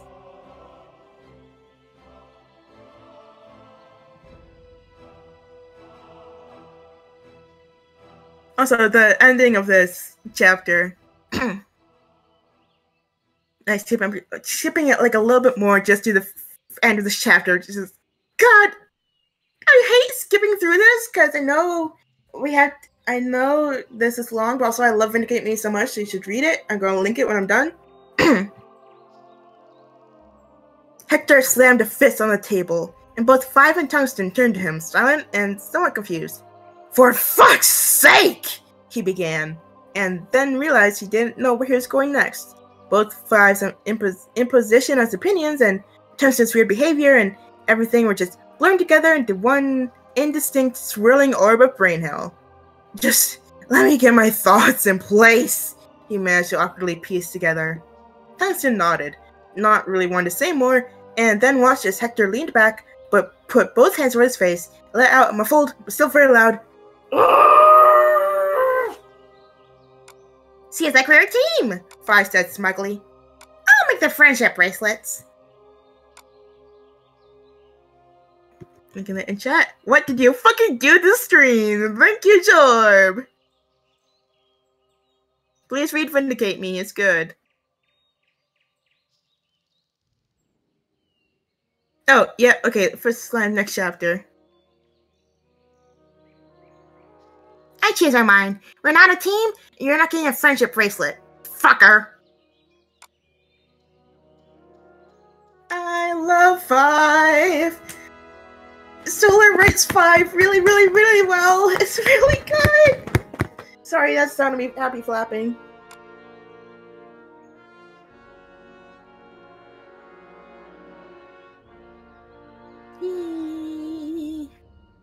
Vindicate Me, good. I see my boys on screen now. By my boy, I mean Fleet. Oh, you're really going deep in it now, aren't you?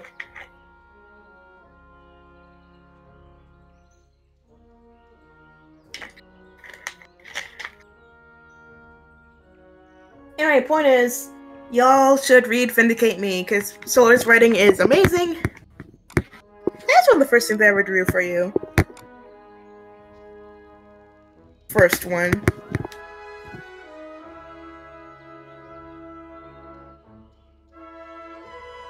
Did you have No Riot and or the Make Issues one? Yeah, there it is! That was one of the first things I drew for Jorb. I did it in MS Paint with my trackpad, I think. There's the other first one I did. No writing!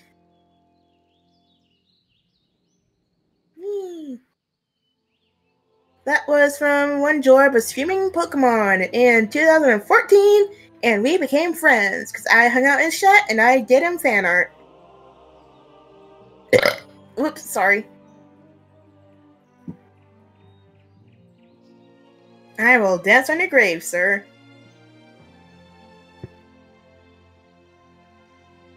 Why did I censor Mathos saying fuck? Or why did I censor him? And I first never censored my swearing. Oh, was it because I put it on DeviantArt? I censored my swearing when I put it on DA because I don't know if that's like against the rules or anything. Like if I had to mark it as mature or something. Rules are for losers. Ah! Hi, I'm here. Hi. I think it's welcome to hell. It's finally time to tab away from this. Farewell, masterpiece. Thank you for coming to Leo's fanfic hour. I think it was actually an hour. I think it was actually an hour, yes. Okay, bye. We now return to regularly scheduled programming. I'm actually going to split the recording real quick for YouTube. One moment.